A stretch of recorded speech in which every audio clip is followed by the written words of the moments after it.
Next man up on this Wednesday. Good morning, everyone. Connor Nute, Cory Curtis, Parker Kelly here with you, broadcasting from the Busy Bee Plumbing, Heating, and Air Conditioning Game National Studios, home of the $99 yearly Beehive membership, where the buzz is always about great service. Jake Lyman out today, continuing to be on his honeymoon, so we wish him a long and happy life. How many days they make it? Well, I think they're still going strong, so that's good. Like on day 4? I think so, yeah. Congratulations. Yeah, good for them. So, you know what that is, Parker? What's that? Enough to lose half. All right. Cory, how are you, sir? I'm good, man. How are you? I'm doing well. It is a exciting week for me. I'm graduating college here in about 3 days. Yeah, like on the big Tom Callahan plan, 7 years. The Callahan plan. We're not talking about like tug of war before the ceremony, are we? No. We don't have to talk about Callahans anymore here. So, no, big Tom Callahan, Tommy Boy. Okay. Lots of people go to college for 7 years. Yeah, they're called doctors. And lawyers. So where are you graduating from? Middle Tennessee State. Middle Tennessee. You are a Blue Raider through and through. When was Yes, the sir. last time you went to a Blue Raider football game? Oh, wow. Well, the majority of them throughout my collegiate career have been here producing them. You've been working. Yeah, but as a fan, I would say I think we went up to Oxford for the Ole Miss game just because it was But you didn't cute. go to Floyd Stadium. Probably Stockstill era was the last time I went to and Floyd. see, here's, and I know this isn't on our bingo card, but here's the problem. Getting students to go to the game. Oh yeah, it's a massive problem. Yeah. It's tough, but Yep. build it and they will come, as the movie says. Well, I mean, Kermit Davis built a winner and people showed up. Yeah. So, That's how it should be. Speaking of building winners, yeah. last night the NHL Draft Lottery, Mm-hmm. which Man, I don't know about you, I feel like it's pretty rigged. at this Everybody point. says it. Why- just because your team doesn't win doesn't mean it's rigged. That's true, but I mean, Toronto winning is not a great argument. Well, I mean, they against- didn't have like a 1% chance. They had like a 6% chance Yeah, going that's true. in. So, I mean, it happens. So if you want to be upset about something, be upset about the San Jose Sharks picking top 2 for like the 3rd year in a row. because of course they are. Yeah, I mean, that's bad. But is the league rigged for San Jose? No, Okay. absolutely not. Well, there you go. Yeah.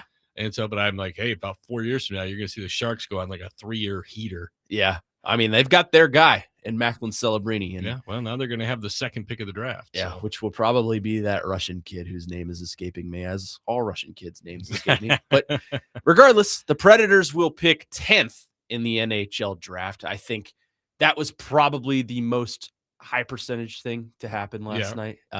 They only had a 3.5% chance of landing the number 1 pick last night. So, Well, last time they did this, they fell out immediately. yeah, Like the first ball, they were done. It was like, oh, this time they at least made it through 2 balls. yes, they did. They got to the 3rd draw. Yes, they got did. to the 3rd draw. It was funny. I was listening to Chase and Max and Pete Weber last night, and they got to that 2nd pick, and they were like, "Oh, we want the we want Toronto to win this one because then maybe we'll have a shot." And then they got to like the 2nd ball, and it was done. So, Wah, wah. anyways, the Predators are going to pick 10th, and the NHL draft I think is sort of different, actually very different from like the NFL and even the NBA, in that Mhm. you have a harder time finding those franchise-changing players outside of the top 10. It's still possible, but they're not going to be immediate plug-and-play players. So I haven't done too much particular research on the NHL draft, but at picking number 10, I'm a little bit weary about the fact that maybe they're not going to find a guy that's going to change their franchise immediately. Well, there is a guy who was the 10th pick of the draft on their roster. Tyson Jost. Well, there's another one who's a pretty good player, Philip Forsberg. That is true. He was 10th overall. So he was a pretty good player. Look, Pecorine was drafted in the 7th round. Yeah. Patrick Hornquist was the last pick of the draft. Okay. He was Mr. Irrelevant. You can find good players. Yes, you're absolutely right. Like the Sidney Crosbys, the Connor McDavids. Yeah. They are all, it is the one league where those guys are all really like there at 18. And like I mean, obviously we heard about LeBron forever, Right. But like each year in hockey, generally you've got like 1 or 2 guys or sometimes 3 who are just the guys. And most of the time they turn out to be that. most of the time. Sometimes it doesn't happen, especially with the Russian kids. Sometimes that goes sideways. I mean, the Preds have experience with that a little bit. Yeah. But yeah, so I mean, yes, you really, and that's why the story I did last night is the Nashville Predators have never picked first in the history of their organization, and they still haven't picked first. Yeah, and some of their results have bared that out, that they've had good to average hockey teams for most of their time. They've done a good job of trying to build a roster, but finding those elite players is very difficult. I mean, the guys that win the Stanley Cup, right? Steven Stamkos. Yeah. Sidney Crosby, Patrick Kane, Jonathan Taves in Chicago, you can Connor McDavid in Edmonton, just like that type of player. And they just, who are the highest draft picks and the best players in team history? Seth Jones. Yeah. Didn't stick around. David Legwand. Didn't stick around. No, David Legwand played virtually his entire career. Yeah. But he was in the Hall of very okay. The Hall of Good. Yeah, the Hall of Good. And so, even when the Preds have been inside that top 10, they haven't found that earth-shattering player. I mean, so Seth Jones got them Ryan Johansson, who was also a top 5 draft pick, and helped them get to the Stanley Cup final. But yeah, even when they've picked really high, I think who was Colin Wilson was like 11th, I think, or was he? Yes. Or was he like 8th? He was near that area. I think he was like in the top 10, and then they drafted Chet Pickard just outside the top 10, and that would never worked out. Yeah. But Chet Pickard was a highly thought of goalie. So it's what happens. But so they haven't, even when they've picked really high, they haven't had a ton of luck. Now they need Brady Martin to be that guy. Yeah. Be that guy. And so we'll see if he can be that guy, and we'll see what they can get at number 10. Yeah, I think there's going to be some defensemen hovering out there, which is, as we've watched them, this is kind of what they need. Again, it's who would have ever thought we would say that? Yeah, right. It's not going to be the kind of player that, oh my God, he's so good, we have to call him up immediately. No, it's a process at this point. And I think outside of the top 10, like you said, Corey, I don't think you're going to be able to find those Stanley Cup winning players. At least it's a lower percentage of happening. Well, it could happen. This year, McKenna is viewed as he is the guy, guy, and then there's a drop off after that. Yeah, some years there's like a 3 or 4 headed monster up there. This year he's that guy. Yeah, and obviously the Predators are going to miss out on the opportunity to draft him. He will most likely be a Toronto Maple Leaf, which means he'll never win a Stanley Cup in his entire career. Wow, you're not wrong. I mean, if we have any Canadian listeners, I apologize, but. Yeah. I think for those of you in Canada and Jacksonville, this probably isn't your show. We don't have that here for you today, but I feel like you're going to have to address it with defensemen, and I think you make a great point in that Brady Martin is sort of the hinge point of the future of this franchise. You need him to hit. You need him to be a top center, and Tanner Molendyke too. Tanner Molendyke. There's a couple of other defenseman wise. You like Andrew Gibson. You think he's going to be a good prospect, big man. Yeah, Molendyke. I think Matt Wood. I mean, what was he, 20 years old this year? I think that was a really promising season. Yeah, really promising. And I think, and I know he's a little bit older, but I think Luke Evangelista. I was about to go there. Took a step forward. So you've got a core of young players who you're kind of pointing to. Now they've still got to develop and they got to do it, but you've got 4 or 5 guys that you think can be that new core when this one phases out. Yeah, and they're starting to hit their stride. Luke Evangelista, I think, is the forefront of that conversation you mentioned. He had a really, really good season this year. But you're hoping guys like Ozzy Weisblatt on your roster, Fedor Svechkov. Maybe keep hoping for Fedor. Yeah, I think he is what he is at this point. Yeah. Joachim Kimmel, maybe. He doesn't play too much, so we'll see on him. But you need this young core to start taking a step, and I think you're getting in the right direction. The other part of this that I think is important is when the draft rolls around, it's not going to be Barry Trotz making the pick. Well, we don't think so. We don't think so. He's still the GM. It's taken forever, so we'll see. But we don't think it's going to be Barry Trotz. Okay, let me ask you this question. So look, the draft's a month away? Yeah, just about. Okay. Is that enough time for them to bring somebody new in and say, okay, go make the pick? I feel like they're going to, I mean, you're going to have the spearhead of, we're bringing in a new GM by title, but at the same time, like this is a year's worth of scouting. Yeah, so and I feel like it's going to be a new GM and Trotz kind of yeah, handoff. like it's sort of a kind of like how, Trotz and Poyle. yeah, Trotz and Poyle. Yeah, where, I would agree. where I it would was agree. kind of, Trotz was the GM by name, but it was still Poyle's draft in a roundabout way. Like they had the scouting and in the front office. I think it'll be relatively the same way.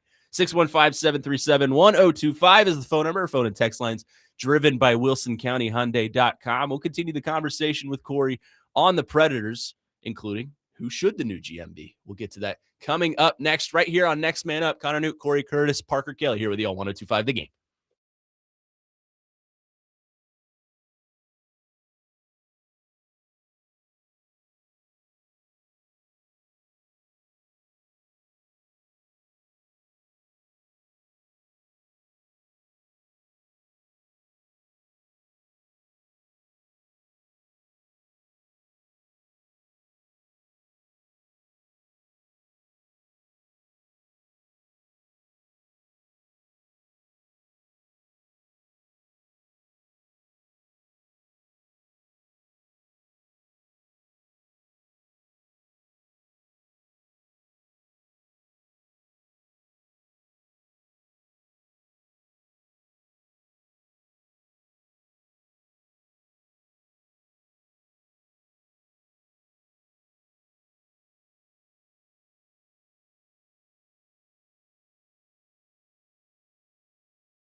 It's an exciting day as this man is live in concert tonight. Can't wait for some Bruno Mars tonight. Welcome back in. Next man up here on 102.5 The Game. Connor Nute, Cory Curtis, Parker Kelly here with you on this Wednesday.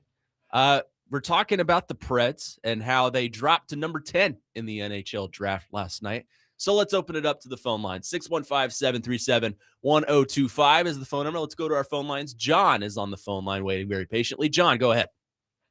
Yeah, good morning, guys. Good morning. Good morning. So, I have a little bit of conspiracy food for this. Oh, The last time the Toronto Maple Leafs had the first overall pick was 10 years ago when they took Austin Matthews. Do you know what city the draft was in? I have a feeling you're gonna tell me. Buffalo, New York. Do you know where the draft is this year? Buffalo, New York. Buffalo, New York. Oh, And then also the Russian kid that you mentioned at the beginning of the show, it's actually he's Swedish. His name is Ivar Stenberg. Yes, that's right. it's cold. Yeah, it's cold and rainy today. My mind's not. No, I with mean me. it's cold there. Yeah, that too. Anyways, thank you, John. Yeah. I appreciate the call. No problem. Yeah, that, I don't I appreciate it. I do, but I don't think having the draft be in Buffalo is enough no, I to don't. get me. Hey, on the board draft's with in that. Buffalo. We're going to give Yeah. Toronto the first pick. So Yeah. let me ask you this: so who was supposed to pick first? Vancouver, Vancouver, yeah. but their odds were like 28%, right? When it started. Yes. Yeah. I mean, do you think that is high enough for the team with the worst record in hockey, or do you think that they should have a better chance to win? Because I mean, It's an interesting question. I mean, you've got the worst record in the league, and you're 1-4. Now, I think that does prevent tanking. Yeah. Because your odds aren't. I mean, that like there are no guarantees there that you're winning that No, draw. no. When was the last team with the worst record to win the draw? It might have been last year. I don't know. Was it Chicago with Bedard? Probably. They've been so bad for years. Yeah. Probably. Or they were at least up there. Yes. But yeah, I mean, the last 2 years, you've seen a team take somewhat of a significant jump into the first pick. And Yes. it the just so Islanders. yeah. Yeah. just so happens that they're big market cities. So that's where this whole Yeah. it's rigged. Like if it thing was the comes from. Rangers more than the Islanders, I would be like, Yeah. oh, yeah, it's the Rangers. But look, I mean, somebody's going to win, and nobody's percentage is that good. That's the point that I make. Yeah. Like if the Vancouver's chance to win was 75%, and like they're still falling to third or fourth, I'd be like, ugh, Yeah. that's bad luck. But 28%. I mean, Yeah, it was I 1-4. Yeah, you've got a low chance regardless of where you're being drawn. So Yeah. I'm not a huge fan of lotteries. I understand its meaning. It prevents What do you think of tanking. their lottery? The 4 numbers. It's very confusing. Like Well, I don't know. That one guy was telling his 3-year-old daughters all about it, and they seem to understand. a 3-year-old is a lot smarter than me when it comes to the NHL draft. But Yeah. I have football brain to where it's just, well, the worst team has the best pick. So yeah, I need to familiarize myself with the NHL draft lottery. But Well, the NBA is trying to change things. Yeah. Where like you can't pick in the top. It might be 3 or 5, like back-to-back years, and I like that rule a lot. yeah, it definitely prevents tanking. Well, which and is also, a big problem in basketball. Look, there's free agency. Yeah. You have permission to get better. You should not be rewarded for being the worst team or one of the 2 worst teams in your sport back-to-back years. I mean, the Titans fall into this category. They picked 1 and they picked 4. They shouldn't be rewarded for that.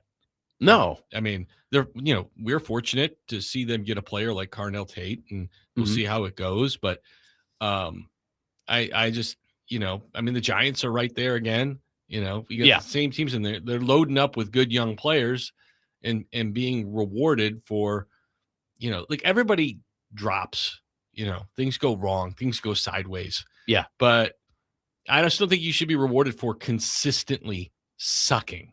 Yeah. I mean, It's like the Browns, for example. They're constantly rewarded. how do they always have the best draft and always suck? Right. Like they had a great draft this year, Yeah, in my every opinion, year. on paper. But People even think Sonny Weaver had a good draft. Look, the Sonny Browns, Weaver. the Browns always have highly thought of drafts and then very lowly thought of teams. I need a draft day 2 where we just see how that draft class pans out. And it just turns out that the Browns suck. Well, and it turns out he really needs his second-round picks the next 3 years. Yeah. I don't. And then the quarterback they passed on becomes like a 3-time Super Bowl champion and like a Hall of Fame quarterback. He goes to Cleveland and knocks them out of the playoffs. And he gets fired within like 3 years. And sends Sonny Weaver an invitation to his birthday party. Oh, it's so bad. It's one of my favorite movies because it's so bad and it's so unrealistic. It's only supposed to be fun.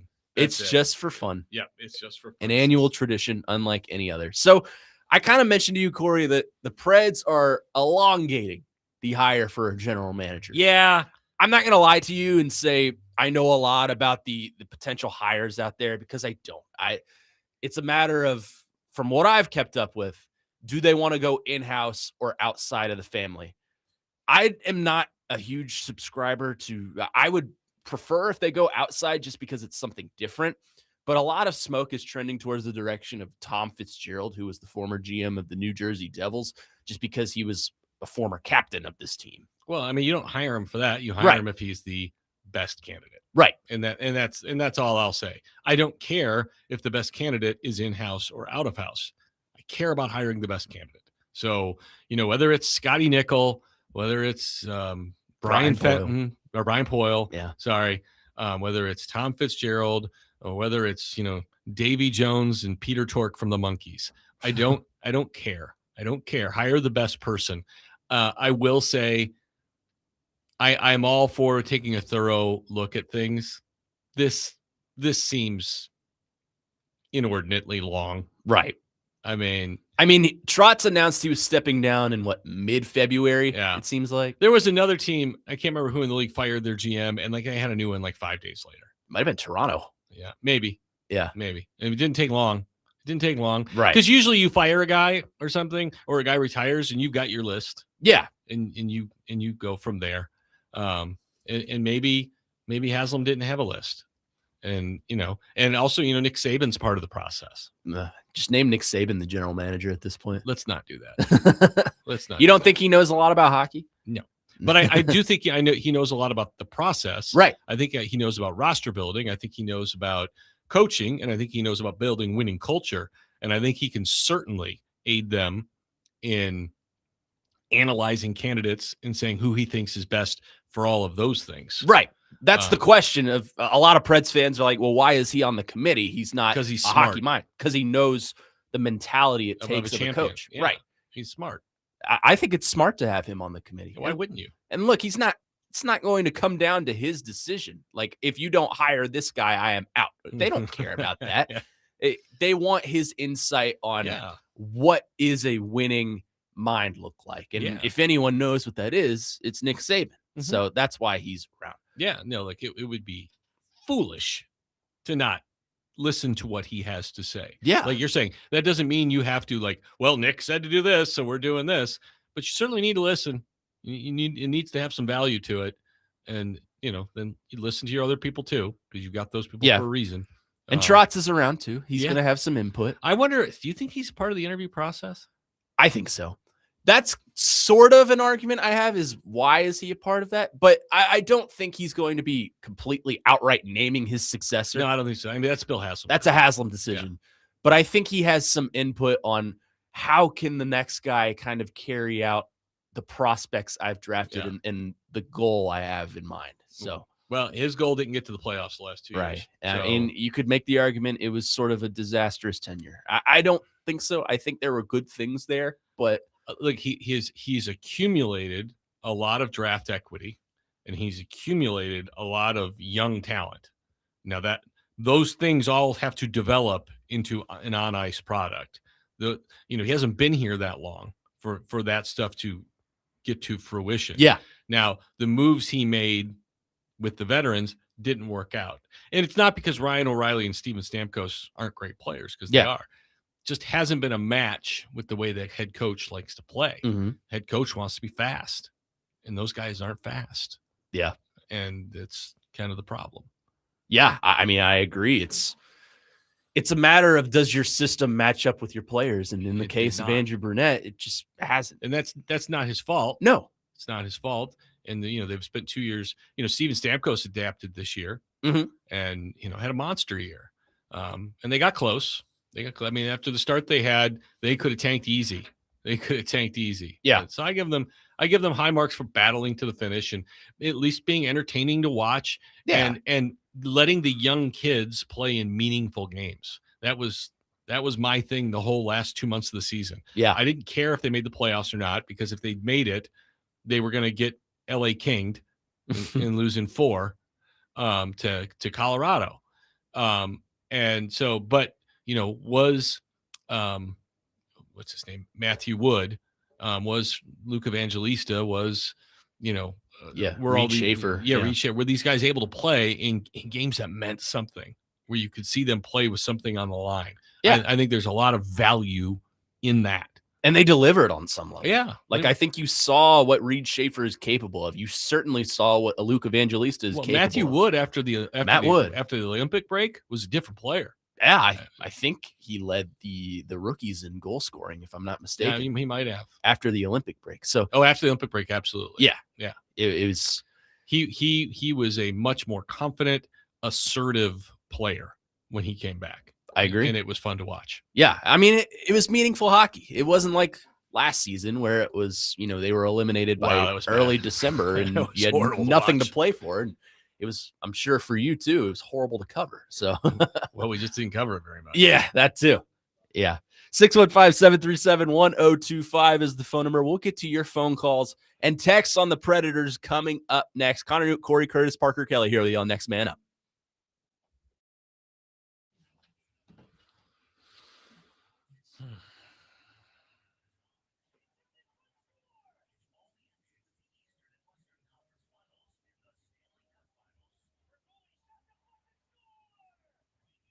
Score.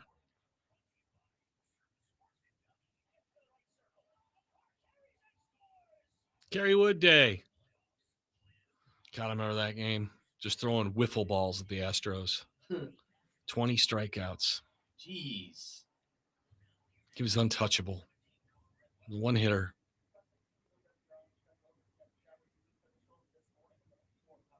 No, 0 walks. He had the most hellacious stuff that day I've ever seen.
Foreigner. Well done. Gosh, this is like when I was like middle school. Is this like middle school dance stuff for Oh you? yeah, this is the slow dance. You know, Like boys on one side of the room, girls on the other, and then the brave few in the middle. That 2 dance. feet between you. Hey, this song never gets old. Yeah. It's timeless. It is timeless. It was always, boys on one side, girls on the other, except for like the 4 boys and girls that were like boyfriend, girlfriend. Yeah. And then they're like satellite groups kind of hovered around them. And they looked at each other. Yeah, in their jeans and their party shirts. We had skinny ties back then. Skinny ties. Like you have a little skinny leather tie. Oh, Yeah. It was a bad white look. shirt, leather White- pants. short sleeves. Oh yeah, White shirt, short sleeves. like Skinny out of the tie. office. Like, Sure. like Jim Sure, Halpert. man. It was awful. It was awful. Oh, our middle school dances were similar to that, except we were wearing jeans and sneakers and polos, I guess. Yeah, no bolo tie like Philip Rivers. No, none of that. I'd like to see Philip Rivers at his middle school dance. With his like 18 kids. Yeah. They would take up half of the room. Like they would Yeah. be one side of the room. Anyways, welcome back. Next man up here on 102.5 The Game. Connor Nute, Cory Curtis, Parker Kelly here with you. Let's get to some of your thoughts on the Predators dropping down to number 10 in the NHL Draft Lottery and overall the outlook of the scenario for them moving forward in this franchise. 8979 says Tom Fitzgerald, who the aforementioned former captain of the Nashville Predators, former general manager of the New Jersey Devils, a candidate to take over the general manager position here. Okay. He says Tom Fitzgerald didn't get us a Stanley Cup. Well, the Predators have never won a Stanley Cup in their entire So you're saying history. the player didn't get us one? Yeah, the player and the that has general no- manager yeah. are irrelevant. They got nothing to do. Bill Belichick never won a Super Bowl as a player. Right, Did he ever play in the NFL? right. It's I mean, I appreciate your knowledge and your passion. That's a terrible argument. yeah, I don't agree with that either. They contradict each other, so they have nothing to do with one another. Let's see. 4043 says Steven Stamkos is one of the faster players in the league. Look at his top speeds. Overall, this coach doesn't fit with our roster. Okay. Yeah, I think that's kind of the general argument that's being made, and He didn't show that speed his first year. he did not. I mean, we were talking. That's why I said he adapted this year and he produced. Yeah, and it's showed that there can be growth with players, and Yeah. I'm not one that thinks Burnett is going to be retained when the new general manager comes in. It would be hard to see that. Yeah, I would agree. And I don't think he forgot how to coach. It's just not no, he's a match. good coach. It just doesn't match. I mean, let's not forget he won a President's Trophy in Yep. Florida with the Panthers. And his first year here was very successful with a very young roster. Mhm. It's just with this group of players, it's kind of oil and water. Yeah, it's just sometimes coaches and players don't match up, and this is an example of it. Well, You see it across all sports. Well, look at in round 2 right now. You got John Hines.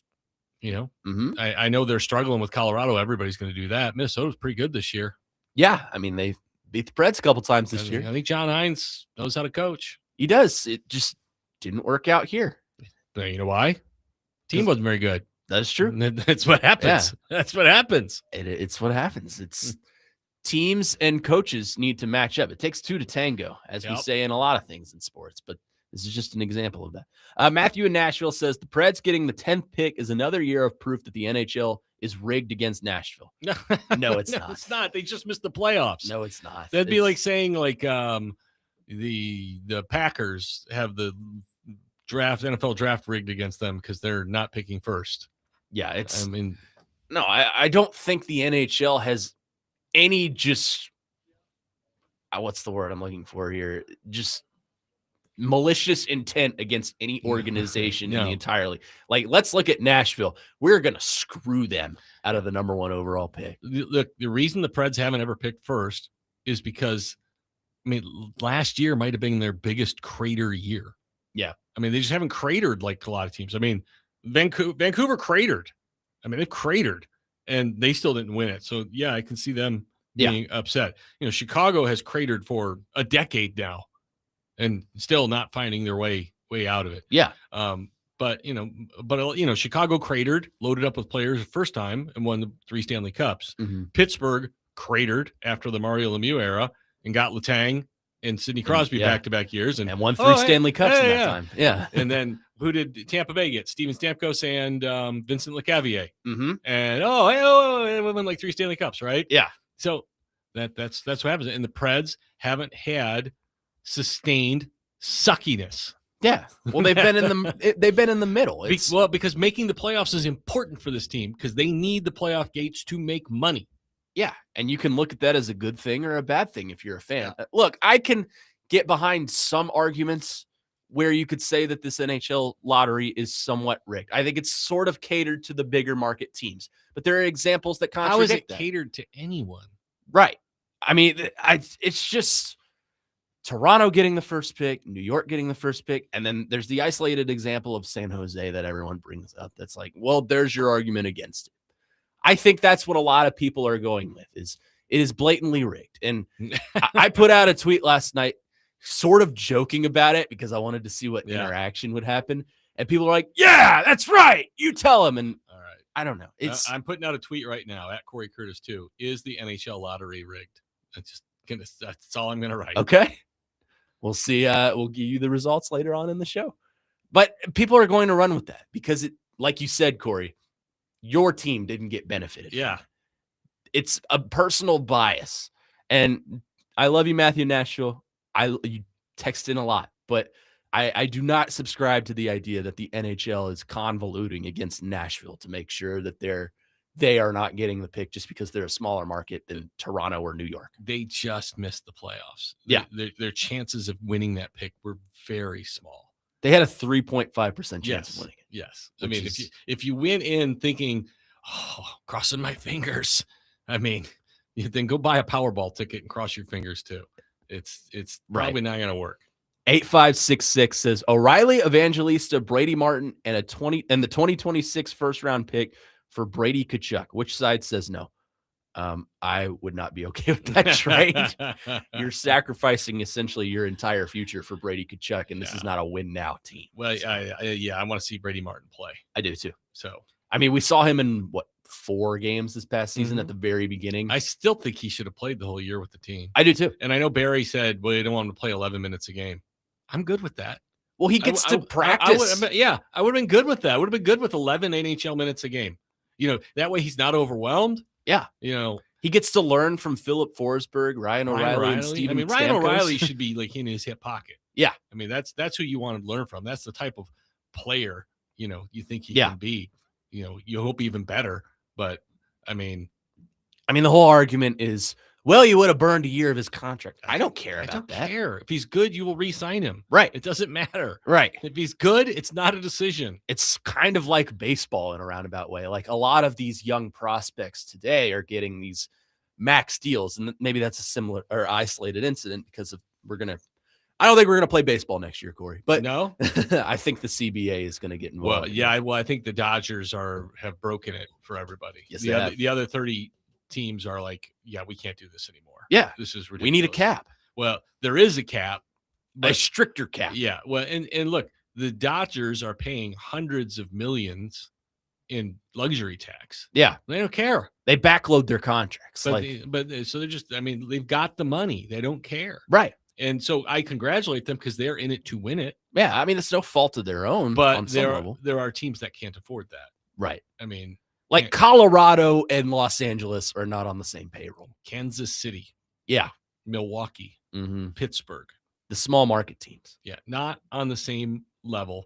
I mean, even the Cubs, but the Cubs don't have an excuse. The Cubs could spend as freely as the Dodgers. I mean, they've got money. They are printing money. But the other Chicago team, the White Sox. No, they're poorly run. Yeah, they are. They're poorly run. Yeah, but I bring up this point in that. Actually, I don't know why I brought up that point. Anyways, you were talking about we're talking about draft lottery and the where teams pick and So yeah, great radio from me. Great job from me. Let's see. Joel says San Jose's ping pong ball luck has been crazy stupid. If you win 1 to 2 years after year, it is crazy. They got ball luck. I mean, sorry. That's what she said.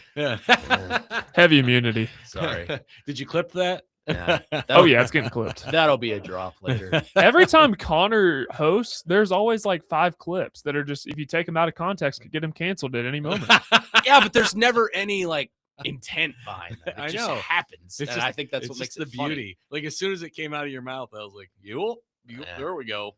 My bad. They've got bad ball luck. Yeah. Well, San Jose, I think, is what the Predators want to be. A team that The- has momentum. That picks the top 2-3 years in a I think row. that's probably what every team wants to be. But in terms of the roster construction, Yeah. they just missed the playoffs too, but they've got the guy in Yeah. Macklin Celebrate. But again, they're not picking first. Right. So they can't get that guy. Right. I don't know. There's going to be opinions either one way or the other on, well, it's rigged. And, again, I kind of joked about it last night, but It's not rigged. I just think it's Let's see how that poll is doing. it's puck luck. It bad is- luck. It's luck. And look, the system is set up, not for any particular team to win. It's set up for it to be a mystery who's going to pick first. Yeah. It's set up to not reward you. That's why it's televised. Yeah. It's set up to not reward you to be the worst team in hockey. Mhm. It's saying, hey, we aren't going to just hand you the first pick because you're terrible. All right. Yeah. We're going to give a whole bunch of teams a chance that need it to win it. Yeah. Um, And it's an 82 game season. Like if you suck for 82 games, you don't Yeah. get rewarded with the first pick. This isn't football. all right. Well, we're off to a slow start here. I've only got 3 votes, but they all say yes. Okay. So the narrative is pushing itself, it sounds like. Yes. 615-737-1025. Coming up next, a tough loss for Nashville's soccer program. Nashville SC takes the loss. They are Yeah. eliminated from the CONCACAF Wah, wah. Championship. We'll talk about that with Cory coming up next, right here on Next Man Up. Connor Nute, Cory Curtis, Parker Kelly here with the 1025 The Game.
Next man up here on 102.5 The Game, Connor Nute, Cory Curtis, Parker Kelly here with you on this rainy Wednesday. Although it's supposed to clear up tonight, which is great because I have a concert I need to attend tonight, and that should be pretty interesting.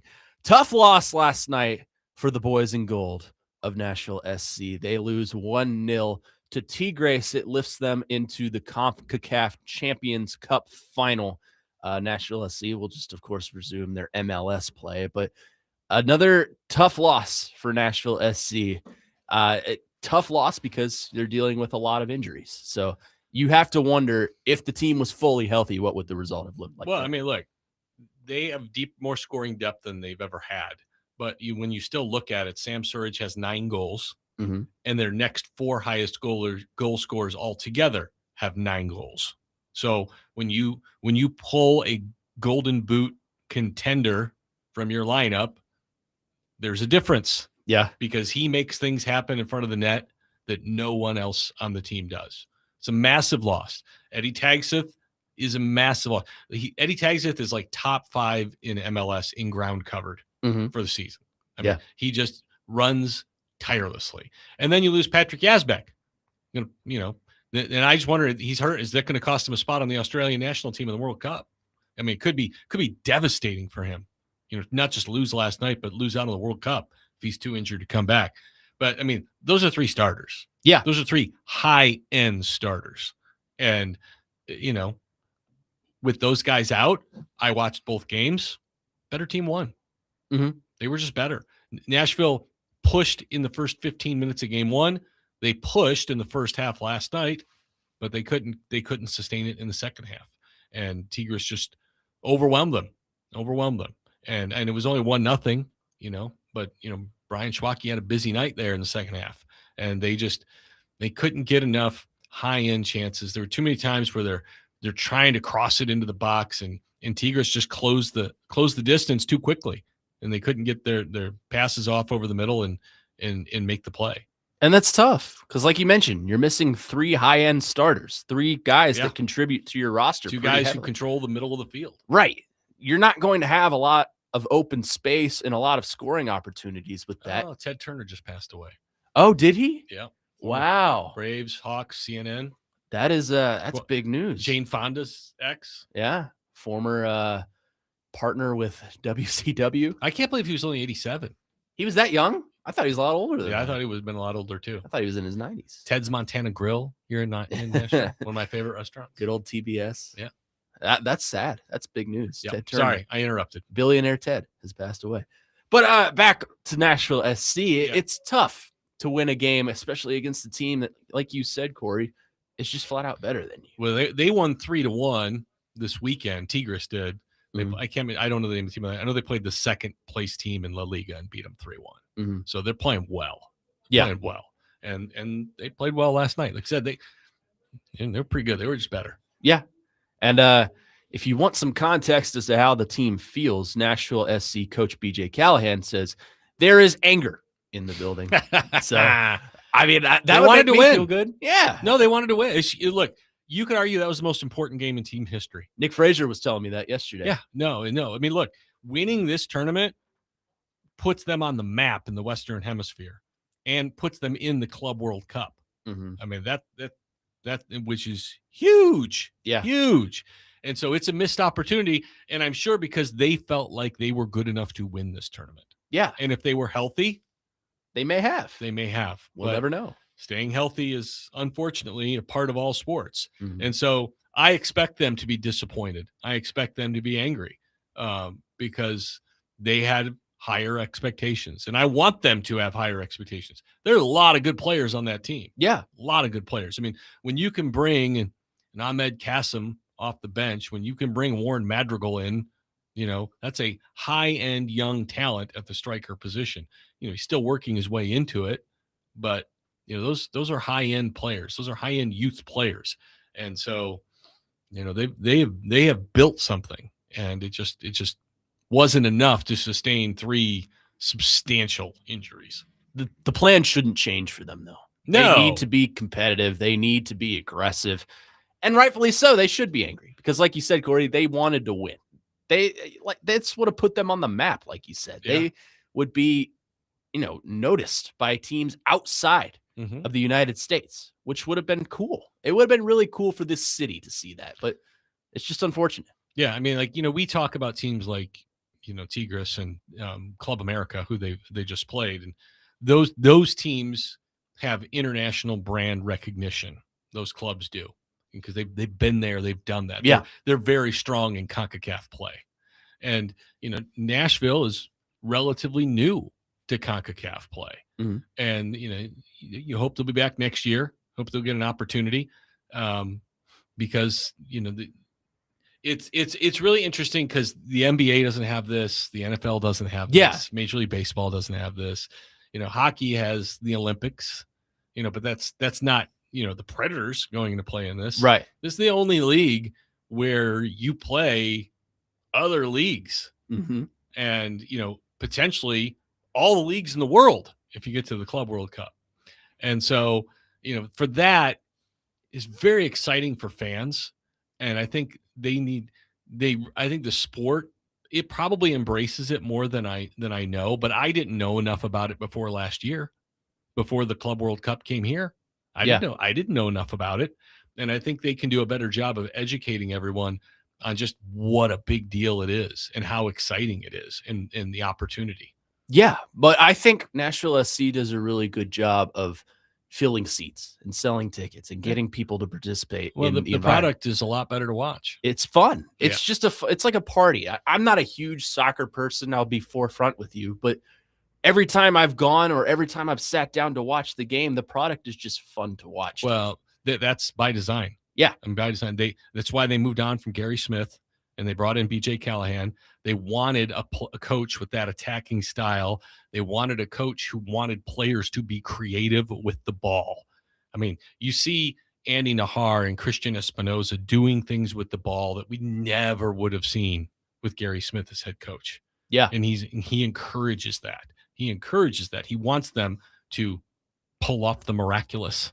Yeah. And use that individual skill to win. And we've seen some of it happen, and when you see it happen in a game, it can be electric to watch. Yeah. It's a very up-tempo style of I almost said hockey, of soccer. Yeah. It's offensive, and I think that's what makes it fun. So I'm interested to watch what happens with Nashville SC the rest of the season. I hope they bring something home. Well, after the international break, be a good time to get healthy. Mm-hmm. And then see if they can pick up where the first half has been, because the first half's been really good. Yeah. And so they kind of got to survive with all these injuries. I don't know how long Sam is going to be out for. He did come back and play some, and now he's back down some. So yeah, I'd have to think it's not forever. Yeah. So, he seems like he's kind of teetering on that edge of being a full-time back again. 615-737-1025 is the phone number if you want to get involved in the conversation. Coming up next to start hour number 2, we'll get into the Tennessee Titans. I'm interested on Cory's thoughts of the offensive line for this team and how much of a factor they could be in the development of Cam Ward, in the development of this offense, and overall the forefront and the success of the Tennessee Titans. We'll do that coming up next to start hour number 2. Next man up here on 102.5 The Game.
Hour number 2 of Next Man Up here on 102.5 The Game. Connor Nute, Cory Curtis, Parker Kelly here with you, broadcasting from the Busy Bee Plumbing, Heating, and Air Conditioning Game Nashville Studios, home of the $99 yearly Beehive membership, where the buzz is always about great service. Right now, over on 94.9 The Fan, the Nashville Sounds are taking on Louisville. First pitch at 10:05, so in about 5 minutes, you can catch all the action on 94.9 The Fan, presented by Family Leisure. I'm guessing that's a double dip. I believe so. I believe there will be probably 2 games. That's a triple header. Yeah. We're going to play 4. Let's play 4. We're going to play 4 4-inning games. I think I heard it was like Education Day out in Louisville, okay. so all the little kids are out there watching baseball. Well, the Emerald women always have that. Yeah. The kids. Yeah, they do. A lot of MTSU women. Yes. A lot of the, I don't want to say lesser, but the smaller programs have had that. All the ones that need seats. Yes. So. And there's nothing wrong with that. I respect it. Sure. Let's talk a little Titans here, Cory. Got it. Let's do it. So I am a bit concerned, along with a lot of the fan base, on the offensive line. I think on paper, at least, we haven't seen them hit the field yet, and we won't for a little while. But on paper, I feel that this offensive line has taken a little bit of a step back, and I'm concerned that it's going to stunt the growth and the development of Cam Ward from year 1 to year 2. Now, I heard you the other day on Robbie and Rexroad talking about how Cam Ward, if he were to take sort of a Marcus Mariota leap from year 1 to year 2, that would be perfect for the franchise. And I couldn't agree more. Okay. I was going to say, Marcus was really good. Yeah, he was. So you're going to tell me that's not good enough. No, he threw for like 3,400 yards, 26 touchdowns, and 9 picks. He was great. I thought he was going to be a star. He was great. We all thought he was going to be a star. I think if Cam Ward has a year like that this year, then the Titans are in for some good momentum moving forward. Yep. The problem is I'm worried that the offensive line is going to prevent that from happening. Okay. Yeah, look, when you look at what they've done on the offensive line, they've removed 2 starters that have played a long time in the league, have started a lot of games, and they played a lot of money for. You removed Lloyd Cushenberry and Kevin Zeitler. Now, there's still a chance Zeitler comes back. Yeah. And so I think we all have to kind of keep that in the rearview mirror, but also understanding he's like 15 years into the league. Yeah. Okay.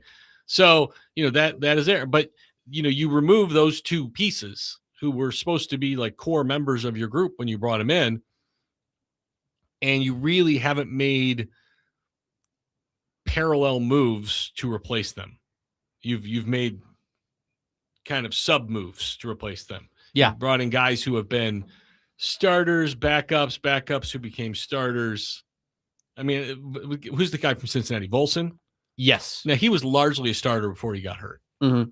So, but again, you look at their contracts don't say that they're starters. Their contracts say that they're backups, right? Yeah.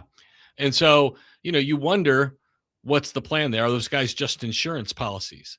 Because if I'm the Titans, I hope Kevin Coogan, Jackson Slater, what's Fernando Carmona? Yeah, Fernando Carmona from Arkansas. Yeah, I want 2 of those 3 guys to win those 2 spots. I agree. That's what you want, but you can't count on that. Yeah, that can't be the plan, especially with as late as they were taken. Like Carmona was a 4th round pick. Pat Coogan was Carmona is huge. Yeah, he's massive. He's an all SEC guy. He's a Wookiee. But so look, you had Jackson Slater for a year, but that coaching staff's not here. So, you're relying on Mike Borgonzi's opinion of him. Does he think who drafted him? Yeah. Do you think he's ready to start? I hope so. I love Jackson. He's a Star Wars fan. Yeah. I'm all about it. I saw that video yesterday. I'm all about it. I've had a number of Star Wars discussions. And so, look, and it's not just that. He's a likable kid, worked hard. He had a great Senior Bowl. There's a reason he was drafted when he was out of Sacramento State. They may think he can start at one of those 2 spots. They may expect him to win one of those 2 spots. Yeah. But that's a big leap. Mm-hmm. That's a big leap. And so I think, there is some trepidation, I think understandably so, by a lack of proven commodity on 2 spots in a group that for this team, outside of the last 6-7 games last year, hasn't been very good for this team. Yeah. I've heard some concern from people saying, well, if Pat Coogan were to beat out Austin Schlottmann for that center position, that's a concerning thing, to which I respond, why? No, you want him to be better. You want him to be better. And That means you drafted well. Yes. And, he's on a rookie contract, and that means if he's starting this year, should be starting for the next 4. Yeah. And then you can, and he was drafted in the 6th round, so he's a lot cheaper than Schlottmann. But people will be upset because you spent money on someone. But to me, didn't spend that much. No. I mean, they're still $67 million under the cap. Yeah. They got more cap money. They still got money to spend. Yeah. That's what I'm saying. They're good. Yeah. That's the thing, though, that I wanted to bring up with you is June 1st is often considered kind of that unofficial second free agent day where a lot of people will get released. Yes. Before training and camps. The teams and have a pretty good idea who that's going to be. Right. And, they don't always tell us. So with that being said, if a guard or a center were to be released that you feel good about, knowing the Titans have as much money as they have, would you feel confident in them going out and trying to spend that money on them? Do I think they'll do it? Is that what you're asking me? Yes. Okay. This is what I think happens. I think, we've had rookie mini camp and we're in OTAs and we're going to start having mandatory mini camp coming up. I think that they use this time with Coach Priscillo and Brian Dable to look at what they've got. Those guys, this is their time to show them, and it's hard because, you're not out there in pads plowing away, but they need to convince them that they've got something that they can go play with. Yeah. But if they don't, these guys, can't grasp what they're asking them to do. If they feel like their fundamentals just aren't getting better, if they're just a step slow, if they're this, if they're that, then I think, after June 1, they'll go get somebody. Yeah. I think they would prefer not to. This is my guess, because they haven't to this point, that they would prefer not to. But I'm sure, like we talked about with those GM candidates, they got a list. Yeah. And they're like, look, if these guys smoke out, we're going to make some calls. Yeah. Because we've got cap space and we don't want to get Cam killed. I think they're confident in their group. I think you brought it up pretty nicely in that if they were going to do something big, they probably would have done it in that first free agency period. Yeah. I think they're confident in the fact that they brought in, a pretty consistent starter in Volson, who started with Cincinnati, and a guy that Brian Daboll knows pretty well, and Austin Schlottmann, who played with him for the Giants. Obviously not a consistent starter, but they feel like they can get him to that point. And again, if a young guy that you drafted in this year or last year's draft overtakes that spot, I think that's something to be proud of, not something to be afraid of. That means you drafted well, and that means you have a young star that you can start to develop. And like you said, Corey, if he plays well this year, guess what? You got him under contract for the next 4 or 5 years. Now, Carmona, you said where he was drafted. He was drafted in the 4th round. Mm-hmm. Titans had 3 guys drafted in the 4th round who started for him last year. Yeah. So, Dave Stewart, longtime Titans right tackle, drafted in the 4th round. You can find starters in the 4th round. We knew going into this draft, there was interior offensive line depth into day 3. Now, did we expect them to draft somebody sooner, maybe? Yeah, possibly. But I wasn't surprised that they hit the offensive line on day 3. And they hit it twice. So, look, I'm not going to say I'm an expert on Fernando Carmona. I'm not. No, I'm not either. I'm not. But I do know this. He's played a lot of football, and he's just gigantic. Yeah. He's just gigantic. And we'll see what he's got. To be drafted where he was says to me he's not a depth piece. You drafted the 4th round to come in and compete. Mm-hmm. I mean, that's still, to me, that's still competition range. Yeah. If you're drafted the 6th or 7th, you're going to play special teams. You're trying to make the roster. But 4th round, you need to be on the football team and you need to be pushing. Yeah. I mean, that's the top of day 3. Yeah. So you're going to be someone that they invest in. And, like you said, we knew they were going to invest in the offensive line. I am a little bit surprised it took them 2 days to get there, but I understand why. When you have the value you have, getting Keldrick Folk in the 1st round, getting Anthony Hill in the 2nd round, it's understandable. And it's addressing positions that you need as well. So I think they got 3 starters. They did. They dropped a draft pick, but they got what they view as 3 starters. And I feel like if you come away from the draft saying we got 3 starters at pretty good value, that's probably a pretty successful draft for you. Well, and then you look at, I guess we're just looking at this draft now. Yeah. Okay. So those three guys, we all expect them to be day one starters this year, correct? Mhm. Okay. And then you look at this draft. What if Carmona or Coogan starts? I'd be okay with that. Well, no. I mean, if one of those guys wins a starting spot, then this draft looks really good. Mhm. What if Nick Singleton's your starting running back next year? Then it looks really good. Yeah. And we'll find out. But I think he's got that potential. Yeah. I mean, you're not drafting him in round 5 to just be a backup. Yeah. You want him. You want to see what he can do with the ball. Yeah. And so I think, you've got some questions at running back. I think the draft really is interesting too, because when you look at the first 3 picks, they're all the same in one aspect. All 5-star players, all went to one major school, stayed there 3 years, started and got out. Yeah. They're all like 21 years old. So they're all young, high-end, high-ceiling guys. And then when you look at the back half of the draft, when you look at day 3, what do they all have in common? Older, experienced, played a ton of games. Leadership. But I mean, when you look at Singleton and Coogan and Carmona and all these guys, there's a ton of starts there. And they're like 23, 24 years old. Yeah.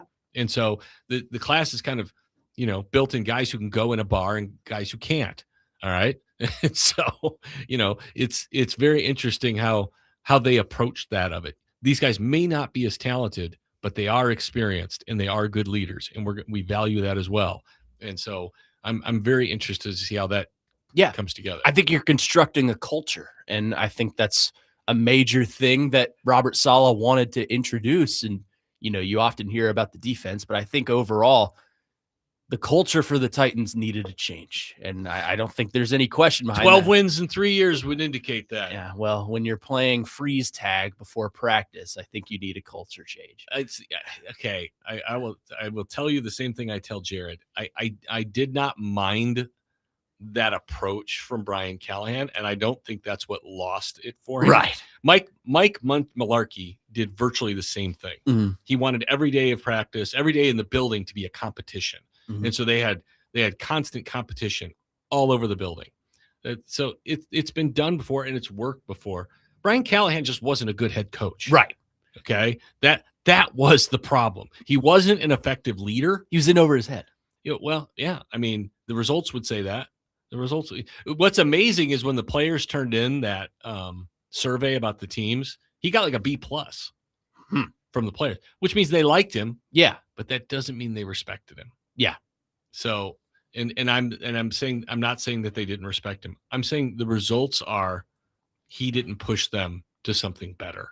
Right. And there's a reason for that. And that's that. Yeah. No, I was more so making a joke about the aforementioned Pee Wee program, as it's been called before. Yes. But ultimately it does come down to that, Corey, and that Brian Callahan just wasn't a fit for the job. He wasn't a good coach. He wasn't a good coach. He just wasn't. And that happens. Nice guy. I'm sure he knows a ton of football. Yeah. Look, there have been a ton of coaches who know a ton of football, guys who were dynamic offensive and defensive coordinators who became head coaches and were terrible. Yeah. Not everybody's ready for that job. I mean, look at Josh McDaniels. Yeah. Great coordinator, horrible head coach. No, not everybody's built for that job. Some guys aren't coordinators. Like Mike Vrabel was a defense coordinator 1 year. His team finished 32nd in the league. Mm-hmm. Good position coach, really good head coach. Yeah. Right. I mean, it's possible. Mike Tomlin, defensive backs coach, head coach. Yeah. Special teams coordinator at one point too, I think. Yeah, John Harbaugh, special teams coordinator. Andy Reid, quarterbacks coach to head coach. John Gruden, quarterbacks coach to head coach. Mm-hmm. And maybe they could have been coordinators. I mean, you could argue Andy Reid's a coordinator now, but some guy, there's a special person that's carved out for that job. Yeah. It really is. So maybe Brian Callahan is a quarterbacks coach, because I think that's where he is in New York now. Quarterbacks coach and passing game coordinator. Yeah. And actually talk them into bringing in Brandon Allen as the backup quarterback. Oh boy. And I mean, did they not watch the Jacksonville game? Yeah, it could be worse. They could have brought in Tim Boyle, who Remember, was it that Tampa Bay preseason game where That was literally pretty his bad. first play He got cut like as soon as it was Yeah. over. and they brought in Trevor Simeon? I remember that. Yeah, he threw 2 picks. Yeah, that was one of the worst performances I've ever It seen. was really bad. I remember watching that live. 615-737-1025 is the phone number. We're talking Titans offseason. Of course, our coverage presented by Tennessee Brewworks, the official craft beer of the football offseason coverage on ESPN 1025 The Game. Also, let me tell the boxing fans at 1025 The Game and Team Boxing League have your chance to win tickets to see Nashville Smash take on the Boston Butchers at Municipal Auditorium Saturday, May 23rd. 16 rounds and 16 fighters each go at it for 1 round of nonstop action. Text the keyword FIGHT, that's FIGHT, to the Game Nashville text line at 615-737-1025 to enter for your chance to win. Coming up next, we're talking quarterbacks. Cory had an interesting point the other day on Robbie and Rex Road about how Cam Ward could take a Marcus Mariota-like jump in the next season. I want to talk about that coming up next, right here on Next Man Up on 1025 The Game.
It's 80s for you, Corey. Corey is complaining about love songs today. I'm a man. I have testosterone. Are you hating on Top Gun? Is that what I'm hearing? No, but I'm hating on this song. He's hating on the song, is what it is. By the way, Top Gun Maverick. Better than Top Gun.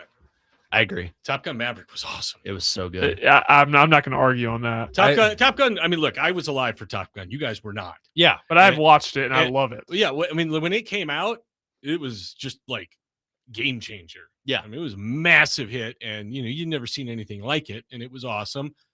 And I waited 30 years for Top Gun Maverick, and it was worth it. Oh yeah. And now they're going to make a third one. Yeah, they're making a third. Yeah, I didn't hear about same that. cast. Oh yeah, yeah, same cast. All right. I love. So, are you wanting more up tempo? Is that what I'm hearing? No, I want more testosterone. Yeah, he wants some hair metal. Come That's what on, he there's needs. nothing more manly than a good love song. Yeah, there is. Yeah. I think Okay. there is. All right, more testosterone coming right up. Anyways, welcome back in. Next man up here on 102.5 The Game. Connor Nute, Cory Curtis, Parker Kelly here with you. I keep saying that he made the point, but in reality, it was just Joe trying to sneak some numbers past him, and Yeah. he caught it. But it did bring up the conversation for me. Okay. If Cam Ward takes a Marcus Mariota-like leap, Mm-hmm. meaning 3,000 plus yards, close to 30 touchdowns, single digits in interceptions, how much of a factor is that playing into the future of the Titans franchise? Would that be just a good all-around development or just a good thing for the quarterback? Look at the last 6 to 8 games this season. How many games in a row did he throw 2 touchdown passes? Was it 5? Yes. And what did they start doing? They started putting points on the board. Yeah. Started scoring 24 points a game, basically. Mhm. And were they a different team to watch? Were they more fun to watch? Were they competitive? Did they have a chance to win games? Yeah, I mean, they were moderately watchable. Yeah. No, look, the last half of the season, they were much more watchable than they were the first half of the season. They were unwatchable the first 8 weeks. Yeah, it was bad. Unwatchable. Yeah. So yeah, look, if he puts up those same Mariota numbers, and I'm just in my head, it's like 34-50, 26 touchdowns and 9 picks. I think that's right. And now Marcus ran more than he's going to Yes, run. I think that's something That's another, and also that's 16 games. You got thrown a 17th game in here. But if he throws in that ballpark, 3,500 yards, 26 to 28 touchdowns, we'll say 25 to 28 touchdowns, keeps his interceptions to 10 or less. If the sack numbers can continue to track also like they did the back half of the season when it was very good, it was like 1.5 a game as compared to like 4 a game.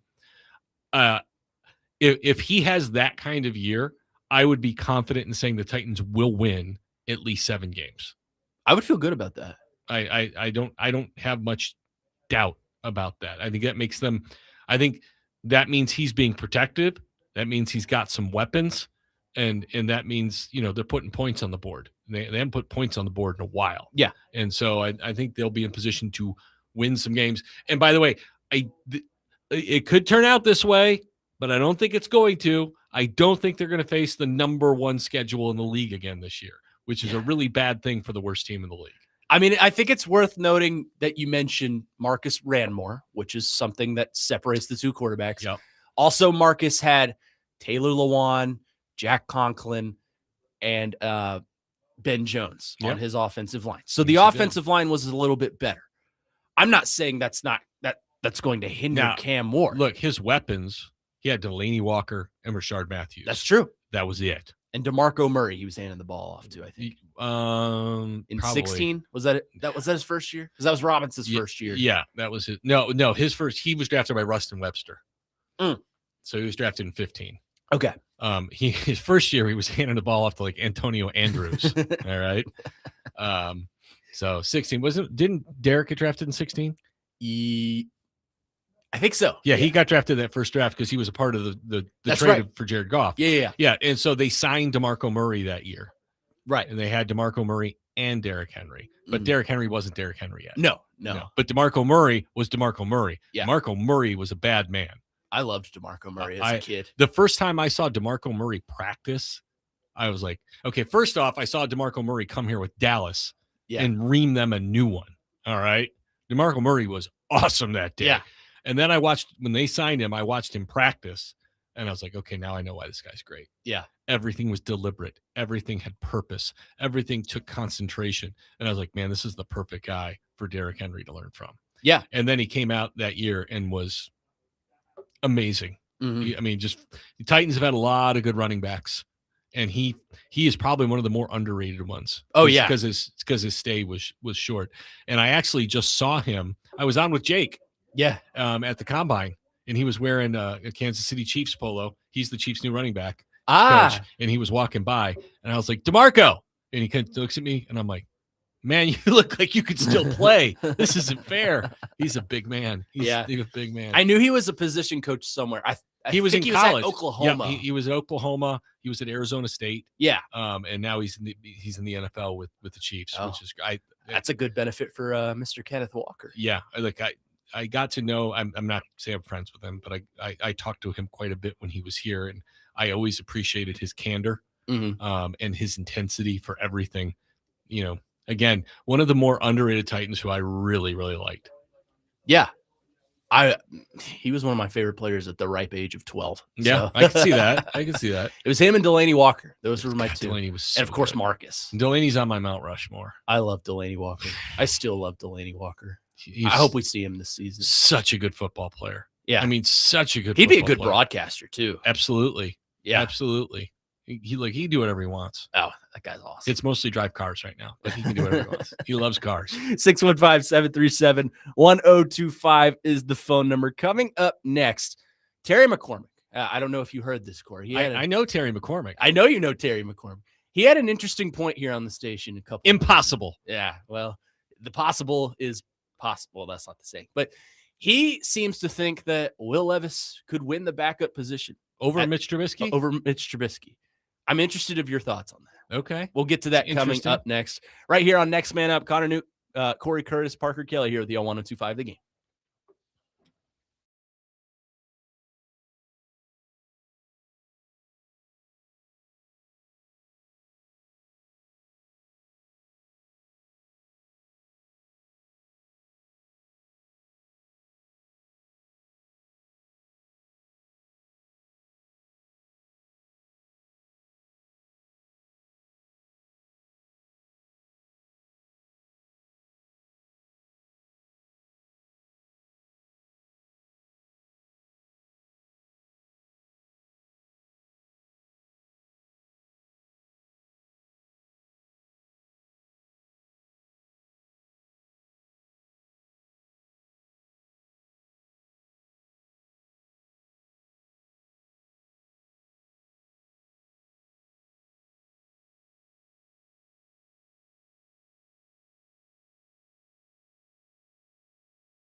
Is Michael Jackson more testosterone for you? No. Hard no.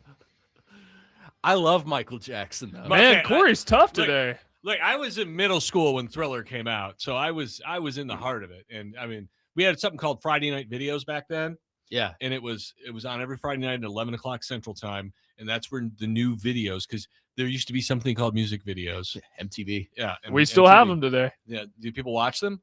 Probably not as much. Okay. But like the release of new videos was like appointment programming, and there was no bigger appointment programming than the Thriller video. Yeah. I mean, that was a very, very, very large deal. Yeah. I mean, I need to go see the movie. That's what I need to do. Yeah, I'm good. Why? Really? I thought I was doing good right here because the movie just came out. Yeah, you know, like look, I know there's a lot of. I didn't hate Michael Jackson. sounds like you do. No, I don't need to re-experience it. So what he's saying is he wants some Motley Crue at some point. No, I'm not. I mean, we're about to go heavy metal. You know, that's what we're going to Okay. next. Heavy metal from the 80s. Just play some Blondie. That'll get him. I love Blondie. I know you do. I Okay, love so Blondie. you said you wanted more testosterone, and you No. want me to play a female rock singer. No, she brings it. But she man. gets you pumped. She brings it. I understand, but how does Michael Jackson not get you going? Well, I don't know. I'm just not going to talk. I'm going to Okay. say I'm going to say something wrong. I'm going to say something wrong. Next man up here on 102.5 The Game. Connor Nute, Cory Curtis, Parker Kelly here with you. Let's go to our phone line, 615-737-1025, and welcome in Dr. Locke to the program. Dr. Locke, how's it going? What's up, fellas? I'm heading down to Destin, Florida, going on a little vacation. So Dr. Locke will be officially off the map for about 7 days. Are you just a beach guy or are you a fisherman? I'm a beach guy. I grew up Okay. in Virginia Beach, Okay. out there with Jake's neck of the woods out that way. I lived in Norfolk for a year. I used to go to Virginia Beach all the time. I went to ODU. I'm a Monarch. Oh, yeah. I covered ODU for a year. Back when they went to the NCAA tournament and played up at Buffalo.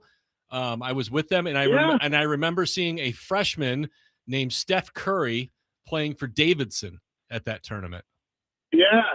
Hey, the 2-3 foot, nobody knows 6.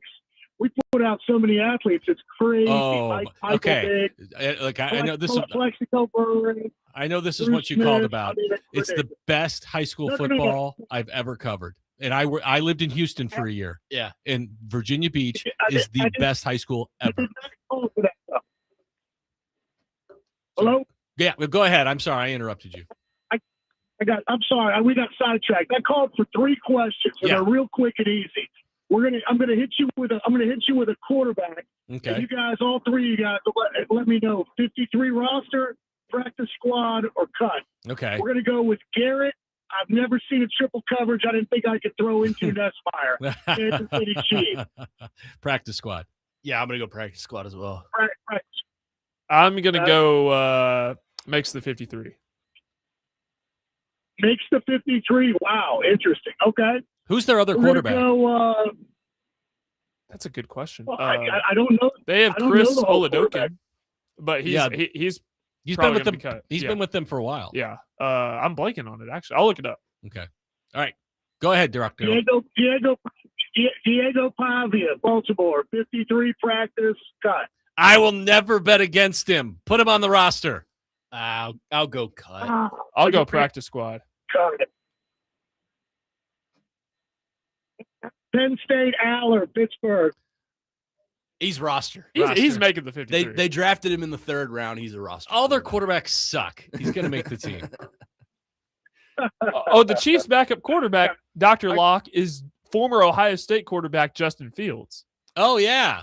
Yeah, so there's no way Nussmeier How did that makes slip the my team. mind? Yeah, there's no way Oh, Nussmeier then makes the cut. 53. Cut for sure. Nussmeier's going to be, but they'll keep him on the practice squad because he's a rookie. Yeah, maybe. And so you develop him and you see if you got something there. And also his dad's a former coach, and so he's friends with Andy Reid. All right, guys, I'm getting ready to go on vacation. Mrs. Dr. Locke's in the car. She wants to say hi to y'all. She's so embarrassed. Hi, Mrs. Dr. All Locke. right. Good to hear from you. He's straight out of the Progressive commercial. Thank you, Dr. Locke. I appreciate the call.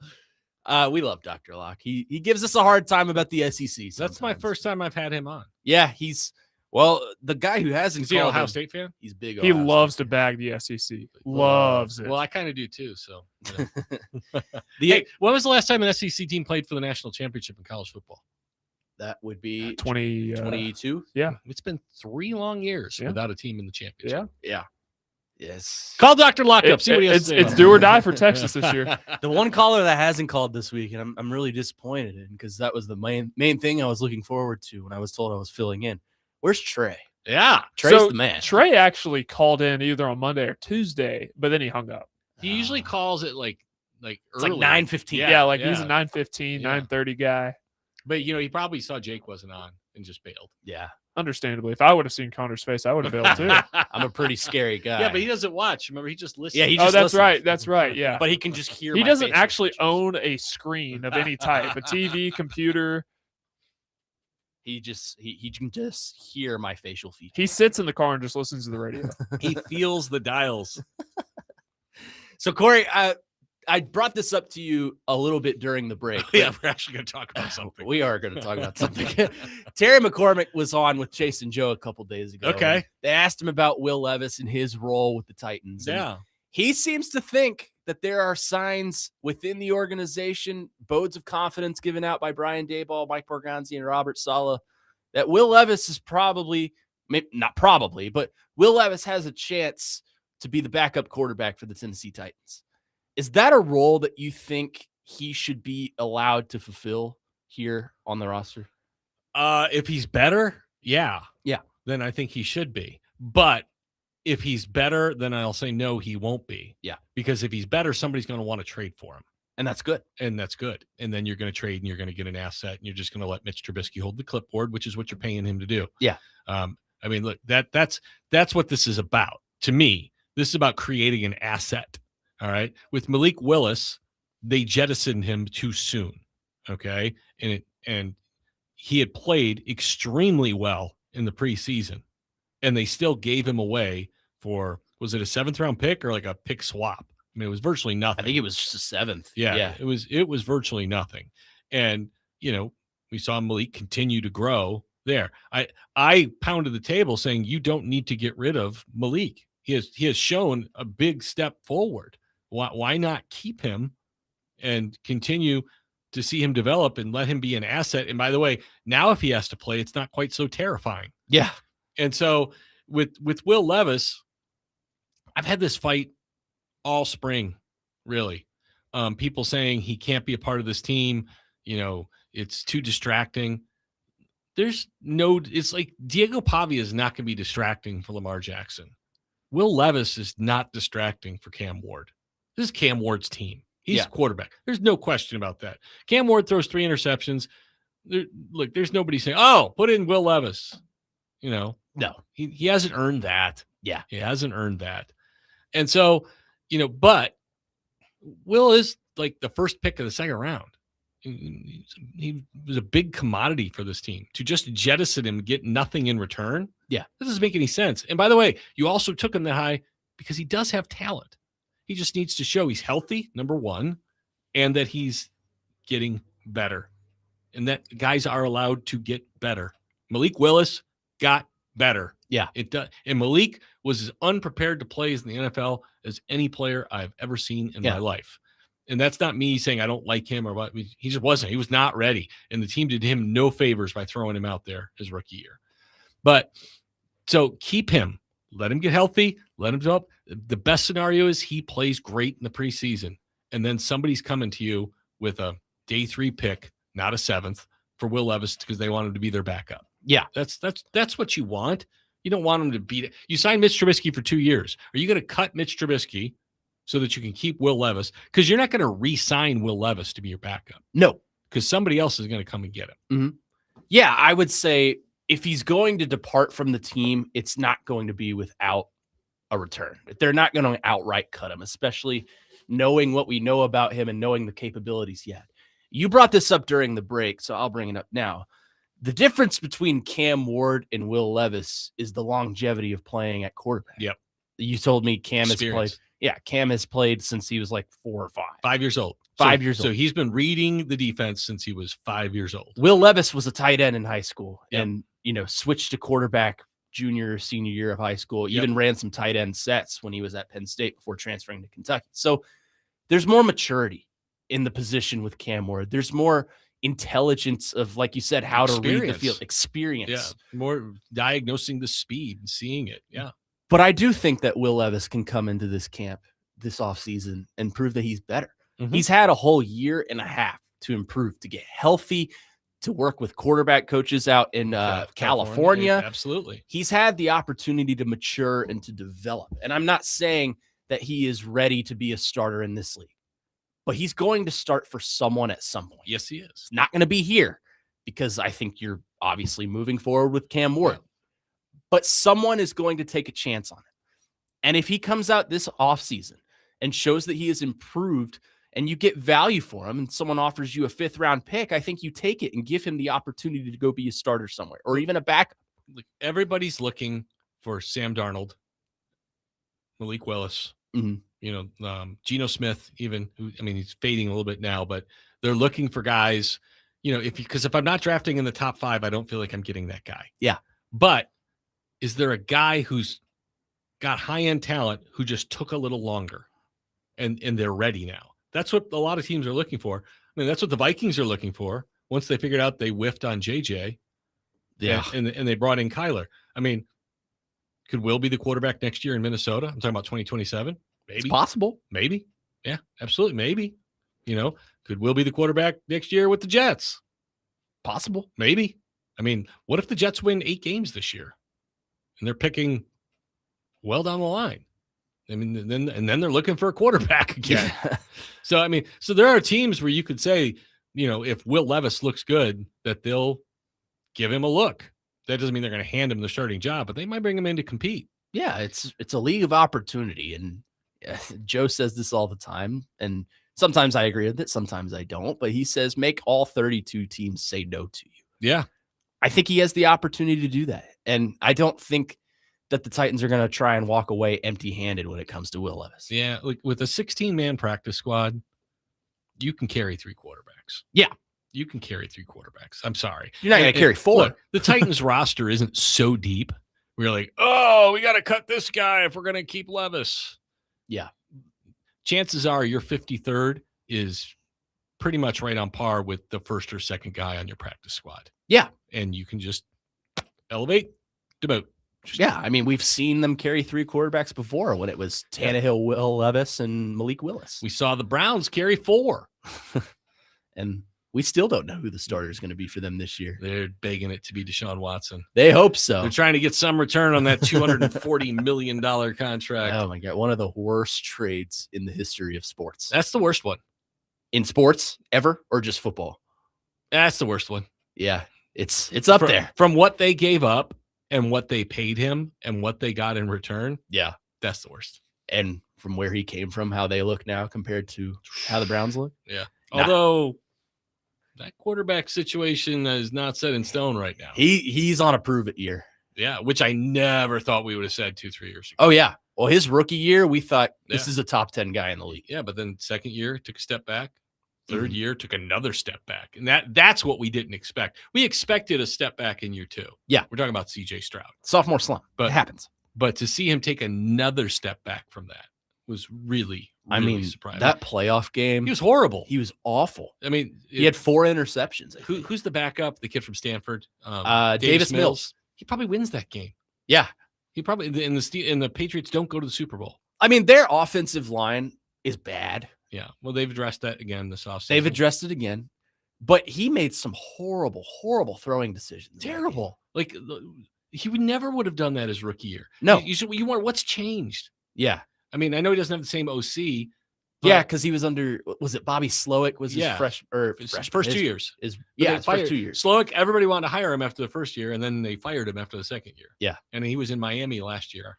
He might still be there. It's like a passing game coordinator, I think. Yeah, but he was under McDaniel. So yeah. McDaniel wasn't going to give up the offense. No. So, but yeah, I mean, that's I mean, like we talked about with Marcus, I thought after year 2, he was going to be a star. Mm-hmm. I mean, just Year 2, I mean, man, Marcus, so good.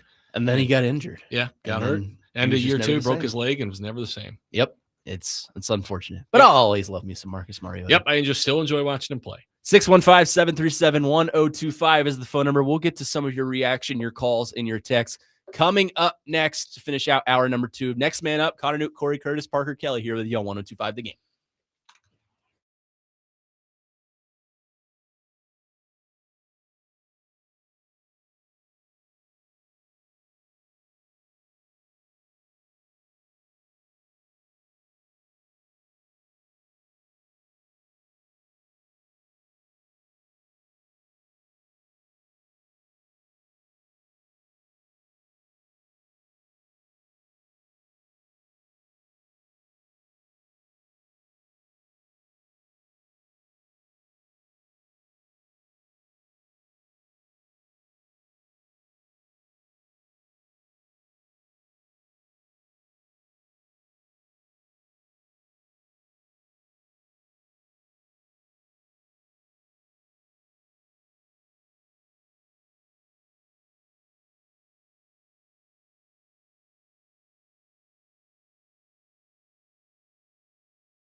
There's your testosterone right there.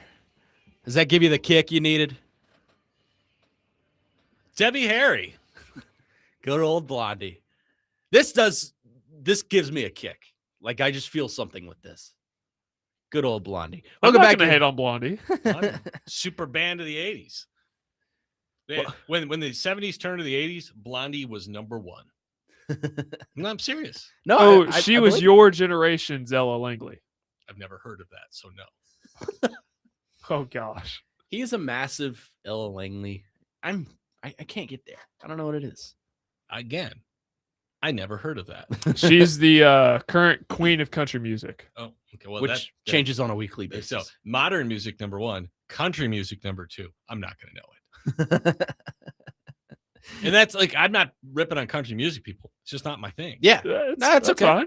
It's not my thing. It's not a lot of people's thing. No, it's a lot of people's thing. It's the number 1 category in music, isn't it? Yeah. Oh yeah.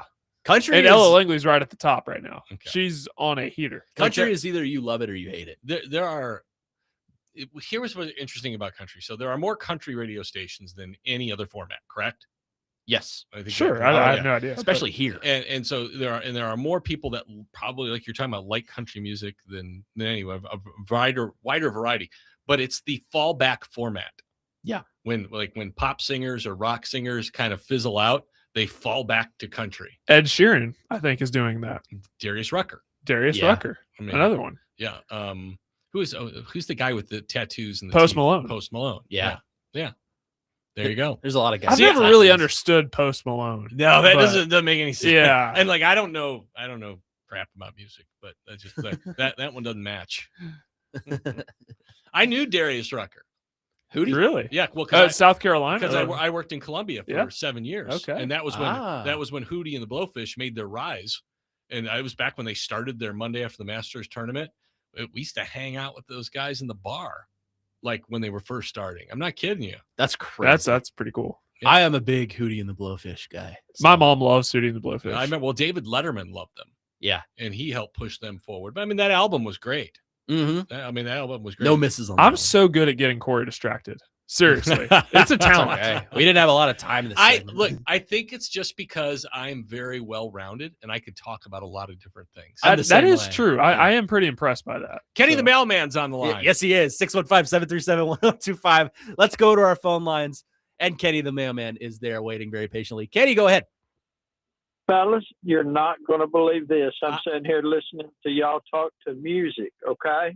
Yes, sir. I never thought I would call in on this subject or even watch it, but I've been watching WKRN more this past month than we ever had. Love you. Because we go to church with the young man who is one of the 3 finalists on American Idol. Oh, okay, yeah.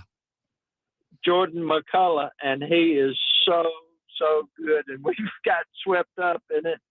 We've never, seen the show before, and it is amazing. He's in Murfreesboro tonight doing a concert, but we snuck him into our church last night, and we just had a good time. So it's been enjoyable watching the show, Cory. It's pretty neat.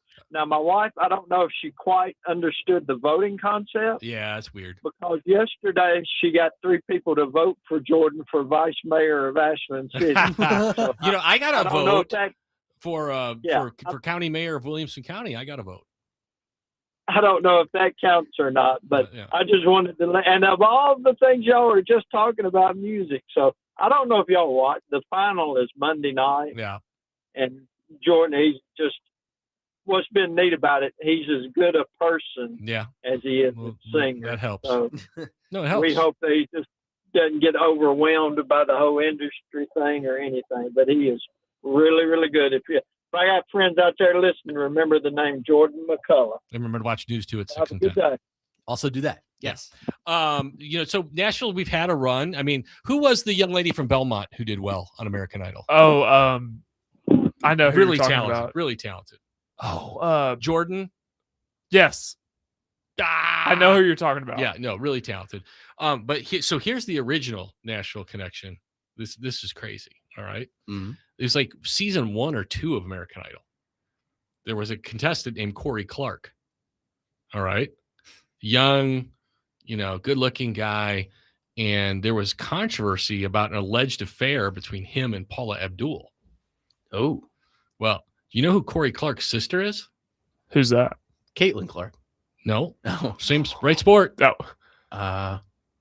Basketball. Okay. Let's see. I'm drawing a fat blank right now. Belmont, Middle Tennessee, WNBA 6th Man of the Year, Alicia Clark. Alicia Clark. Alicia That's right. Clark. That's her brother. It's her brother. Wow.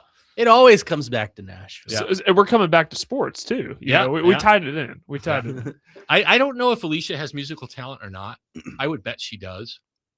She is okay, by the way, so I'm distracted again. No, it's okay. I've been here since 2003.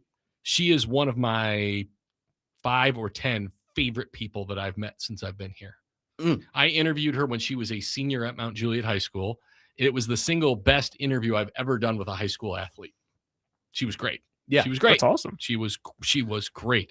And then watching her at Belmont 4 times conference player of the year. Every year she was in college, she was her conference player of the year. Jeez. And That's unbelievable. So she goes to Middle Tennessee. She puts up monster numbers. She's like a 5'10" forward. All right. Wow. But she's got better footwork and spacing, and she can use her left hand, and she gets drafted, which I couldn't believe. And she's been in the WNBA for a decade now. She's got multiple rings. She's great. She's great. What team is she on? Signed, I think she went back to Seattle, but I'm not positive about that. Or maybe she went to Dallas. I think she went back to Seattle. I'm not positive. Now I'm going to follow her career this season. Or follow her, and we'll she is just one of, like, look, she's with the Dallas Wings. Dallas Wings. Oh, yeah. So she's with Caitlin, and she's with Ozzy Fudd. Not Caitlin. She's with Paige Beckers. Paige Beckers. Yeah. Yeah. So, and she'll make them better because she's a glue guy. Yeah. She's Force off the bench. Yep. That's what you need. 615-737-1025 is the phone number if you want to get involved in the conversation. Coming up next, Corey, I know, has some thoughts on this. The AFCA, which is the American Football Coaches Association, is pushing for a 24-team college football playoff. And more. Much more. This is going to be fun. Look, they have recommendations. I love all of them. That doesn't happen often. Oh, no. You know why? Because the NCAA is not recommending it. Because I'm sure if it was the NCAA, all the recommendations would be horrible. Yeah. But this is from actual coaches and what they think would make the game better. And I agree. We'll discuss coming up next to start hour number 3 of Next Man Up. Connor Nute, Cory Curtis, Parker Kelly here at the L1025 The Game.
Final hour on this Wednesday. Next man up, Connor Nute, Cory Curtis, Parker Kelly in with you today. We are broadcasting from the Busy Bee Plumbing, Heating, and Air Conditioning Game Nashville Studios, home of the $99 yearly Beehive membership, where the buzz is always about great service. And some news coming out of college football that I know Cory Curtis has some deep thoughts on.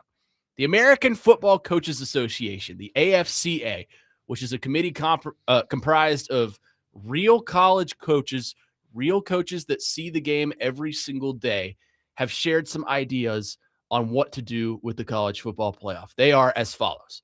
They are pushing for a 24-team college football playoff.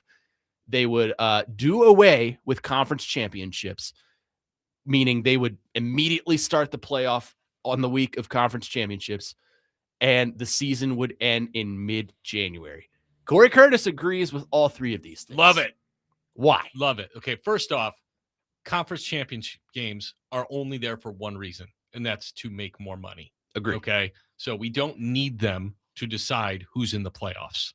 Okay, Mhm. we don't need them. They're unnecessary. Let's get the playoffs started. This waiting 3 weeks, however many weeks we're waiting, is too long. Yeah. It's too long. It's too long for the teams. It's too long for the players. It's too long for the fans. It's ridiculous.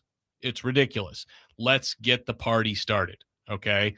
And so, yes, I'm all about skipping that game, number one, and getting the playoff started and over with by January. Those two things are, to me, there's no reason to even argue those two things. Now, the third one is 24 teams, and that's going to make some teams unhappy. Why would coaches recommend a 24-team playoff? Because then there's no debate over who gets in and who gets out, or No. less of one. Oh, no, there will still be a debate. It doesn't matter if we expand this thing to 108. Yeah. No, it means it's easier to make it, and I'm going to keep my job. Yeah. That's that is exactly. true. That's the only reason. I guarantee you, Josh Heupel does not want a 24-team playoff. He Yes. just wants to make it for job security. I guarantee. Absolutely. Look, yes, every coach wants a 24-team playoff because, or a 36 team like you're talking about, or a 48 team, because they want to keep their job. But, and there will always be debate. But the 24th team is never winning the national championship. Right. That is never happening. But the 68th team is never winning the NCAA tournament, and we don't have a hard time with that. Yeah. Okay. So if you want to go 24, that's fine. To me, that ensures all capable teams are in. All right. And then some. And then some. Yeah. But if you wanted to do 18 or 16 or 14, I could do any of those. Yeah. But skip the championship game. Get the party started and get it over with. I agree with that. My disagreement is with 24. And Same. I understand what your point is, that coaches would like 24 because it's more job security for them. There's less pressure. Oh, you made the college football playoff? Let's go ahead and give you an extension. There's more leeway there. And chance to play a team that's not as good as you. Right. Yeah. If you're a good team and a capable team, like you say, if you play a team that's worse than you, chances are you're probably going to advance. I won a playoff game. Yeah. Yeah. That goes on your resume. I feel like if they were to expand to 24, it wouldn't be for the coaches and for the players. It would be for the corporate money and the advertising. And Well, yes, you're making up the conference championship games Yes. by playing more playoff games. yes. And so I would rather play playoff games than conference championship games. Yeah. And so that's, again, another reason why I'm kind of there. I feel that if we expand to 24, we're still going to have some of the same problems that we have now. Who complains in the 12-team playoff when Well, they don't get it? Look, at the bottom, that pool of teams to argue about is going to be much larger. Yeah. Much larger. I mean, how many teams are there going to be to pick from that are 8-4, 9-3? There'll be a lot. Dozens. There'll be a lot. And so, who makes that decision? What's the metric? Blah, blah, blah, blah, blah, blah, blah, blah, blah. And I'll say what I always say, be better and make your way in. Yeah. Okay. That's usually, now I say that I thought Notre Dame should have been in last year, I agree. but they lost 2 games. And so they weren't in. So, bottom line, I thought they certainly should have been. They weren't, and they lost their argument because they had 2 losses. Here's my thing, because I've always been a regular season guy. That is the most important thing in the sport to me. I don't want to expand this thing so large where we can try to fit, okay, how many teams are capable of winning a national championship? How many teams are capable of winning a college football playoff game? My ideal scenario was to just stay at 12. I never wanted expansion in the first place because I view my college football worldview is through the regular season, and I want to maintain that intensity once we get to October, November. If we expand this thing like the NCAA basketball tournament, you're watering down the regular season product. What do you think about 16, where you just go 8-8 and work your way down? I don't like that either. Let me talk 4 teams. Because, at the beginning of the year, I thought a 10-2 Vanderbilt would get in. Yeah. I wasn't shedding a tear when they didn't because you handle business versus Texas. You handle business versus who was the other loss? Alabama. Yeah. You're in. I wasn't shedding a tear. And to be honest, if Miami didn't get in, if Notre Dame didn't get in, but Alabama didn't handle their business and they got in. Yeah, but they were in the field before the conference championship, and you can't punish them for earning their right to play. Just as many losses as Vanderbilt. I understand, but if they were already in the projected field and they lost in a game, why were they game? Why were they in the projected field? Because their strength of schedule, no, because their ranking, because their name is Alabama. That's why. They went on a stretch in October where they were one of the hottest teams in the country. Did you ever think they were an actual contender to win the national No. championship? Okay, thank you. But I didn't think that about Tulane. I didn't think that about James Madison. No, but I didn't think that about Oklahoma. But they won their way there. Like, I didn't think about Oklahoma either. But James Madison, Tulane won their way there. Listen, there were never 12 teams capable of winning the national championship. No, there were if not. If you expand this thing to 24, what are you doing? Well, I mean, you're watering it down. Again, all right, so we're going to expand the NCAA basketball tournament. Should we really shrink it down to like 24? Should we do field of 24 with college basketball? Yeah. No, I was fine with 64. Okay, and I was fine with 68. But 64 is not capable of winning the championship. 59 is not capable of winning the championship. 49 is not capable of winning the championship. I hardly compare college basketball and college football. I think it's an apples to oranges. You were just thing. using the metric of who can win the championship. Correct. I am following that same metric in basketball. If you're only going to include the teams who can win it, your field is much, much smaller. That's my thing. When we were at 4, I was fine with 4. I would have been fine with 6 or 8 because in this NIL transfer portal era, sure, there probably are 8 teams capable. Well, that was making me next point. But when we went from 4 straight to 12 without even discussing, and now we're going to jump to 24. We're going to double the size. That makes no sense. Well, look, I think the NIL point is an important one because as I joked earlier about the SEC not playing for the championship in the last 3 years, it's gone hand in hand with the transfer portal and NIL. Yeah. The playing field has been leveled. All right. There are more good teams now and more teams capable of winning. I mean, nobody had Miami going all the way there last year. And I don't know if anybody had Notre Dame going. Well, I had them going to the championship 2 years ago, but not a lot of people had Notre Dame going to the championship 2 years ago, but they did.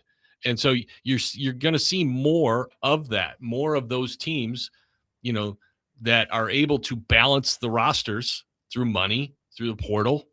And, maybe there are 12 teams in the future. Certainly not 24. That's never going to be the case. Yeah. But again, we have tournaments all the time that include people who can't win.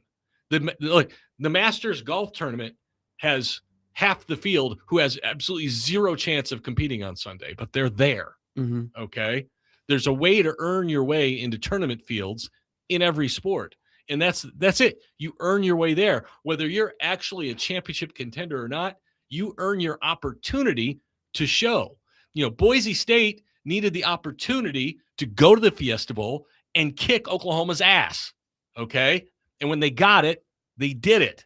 But a lot of people tell you, well, they're Boise State. They don't deserve a chance to go down to that game. We need to see Oklahoma play, Stanford. Yeah. But they were given an opportunity and they seized it. Well, that age is over of the Cinderella in football. That's never going to happen again. That's ridiculous. That's never going to happen again. That's the ridiculous. Best chance for a group of 5 team to go to the national championship was Cincinnati. Cincinnati, Central Florida had a great team. Okay. Teams, there will always be surprises. So you're telling me if a Boise State, a Tulane, and James Madison got in this field that they could rattle off 4 wins and go to a national championship? No, I'm not telling you that. And we haven't seen that. We did see Indiana do it. That they're not a Cinderella though. I don't consider Indiana Cinderella this year. Football is not a Cinderella. They made the playoff the year before. Yeah, and they were a Cinderella then. You're telling me it's possible. In your lifetime, Indiana football has been a joke. I understand an absolute, utter joke. And if you ever said hey, Indiana football is going to win the national championship, you would throw bricks at that person. So if Indiana, a Power 4 team, is your that age is done. Okay. A Group of 5 team, there's no hope for them. That's why we need a separate Group of 5 I think you playoff. both have different definitions of Cinderella. I'm just saying, Maybe. teams come in out of nowhere. Look, if you would have ever told me Boise State was going to emerge as a player, I would have laughed at you. Yeah. Come on. Yeah. JMU. Mountain West, whatever. And the next thing you know, they're out there competing on New Year's Day, multiple years, back in the college football playoffs. All right. So JMU, look at the leap JMU has made. Are you telling me they're done?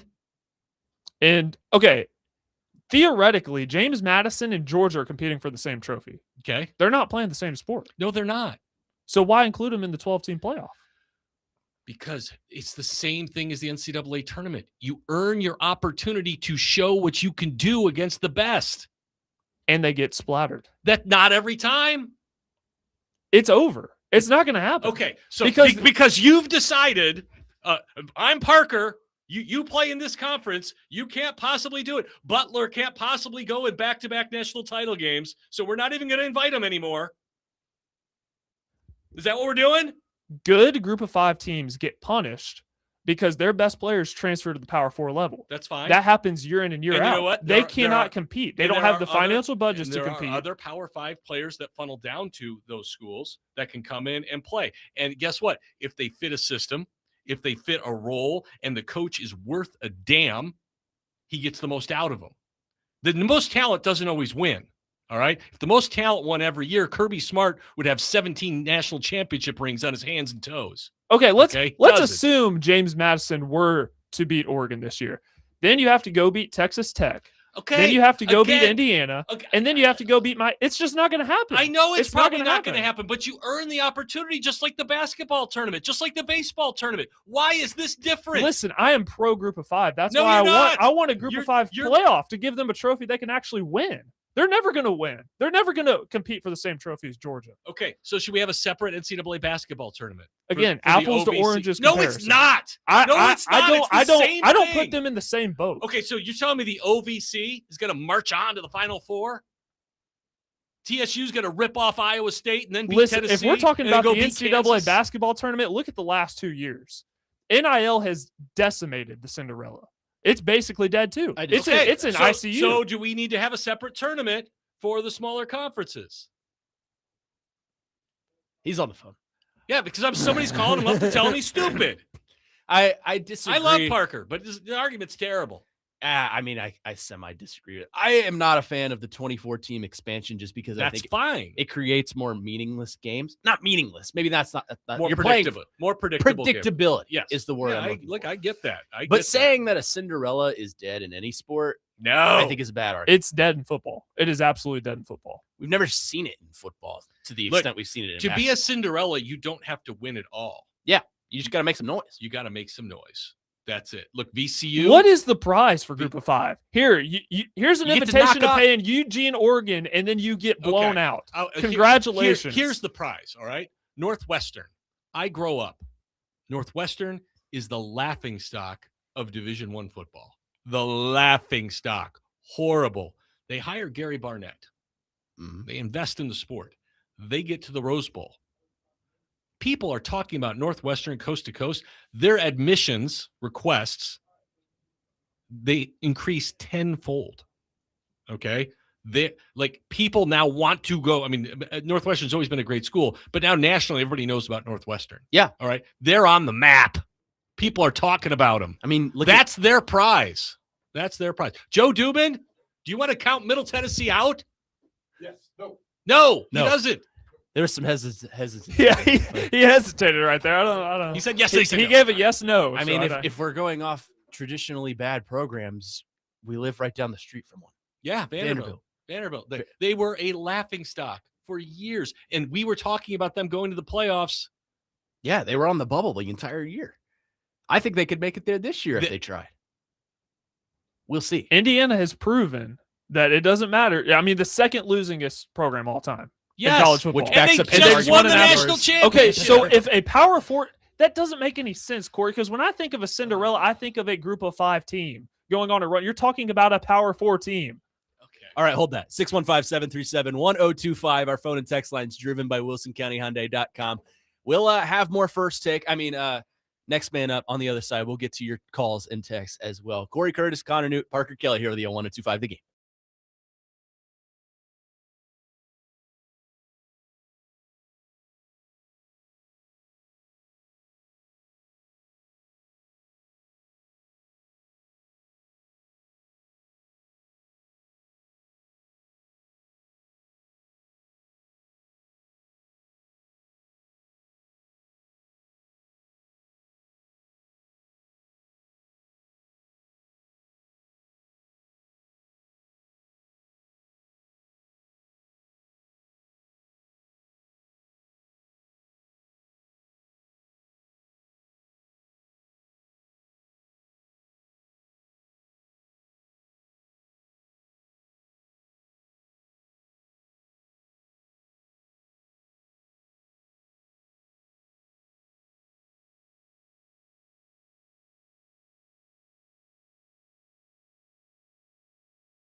Next man up here on Thank 102.5. God for Joe Namath winning for the little guy. The AFL taking down the You realize I Baltimore couldn't hear you Colts. yelling during the break, right? Yes. Connor Nute, Cory Curtis, Parker Kelly here with you on this Wednesday. And may I just say, Civil War has broken out here in the studio. It's Team Captain America versus Team Iron Man. It is because Let me be Captain America. we're both Cub guys. So Yeah. we are. At the end of the day, we still love each At other. the end of but the we day, disagree on I this. couldn't yell at you if I didn't. That's Here in right. about That's right. here at about noon, these two are just going to hug it out. But as of right now, they are at war. Should the college football playoff expand to 24 teams? I'm not saying that it should. I'm saying I'm fine with it, and I'm saying he's saying that the only Power 5 schools should be in the playoffs. The more important Yes. argument here is, can a group of 5 school compete in the same tournament No. as a Power 4 level team? Do I think they can win a game? Absolutely. Yes. A game. Yeah. I agree. A game. I agree with Cory on this. Maybe. Okay. Again, we have an NCAA basketball tournament. We have an NCAA baseball tournament.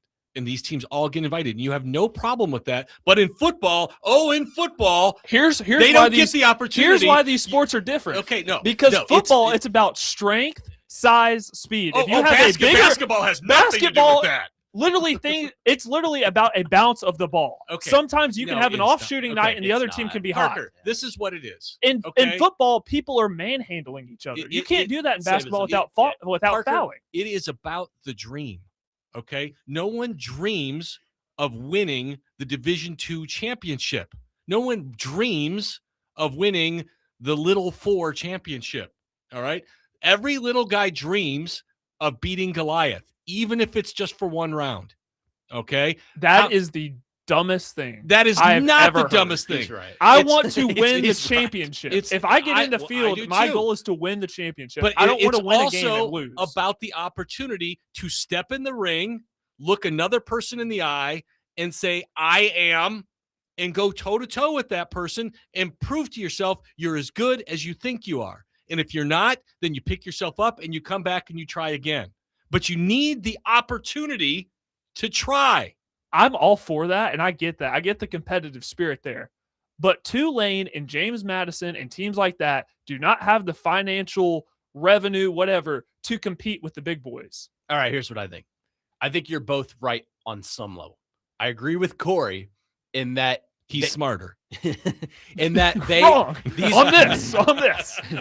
Other things definitely, but on this, he's wrong. These group of 5 teams and the Power 4 teams, I like the idea of them being in the same tournament. Do I think there's a higher chance that Georgia is going to throttle Tulane? Of course. But similar to basketball, there's going to be a way. There's going to be a mentality that takes over that group of 5 team that says, we can stand with this team. Is it going to happen? I don't know. The percentages are not high, but I agree with Cory on that level. Didn't Hey, App State beat let's Michigan? get the callers' thoughts. App State beat Michigan one year. I remember They did. that.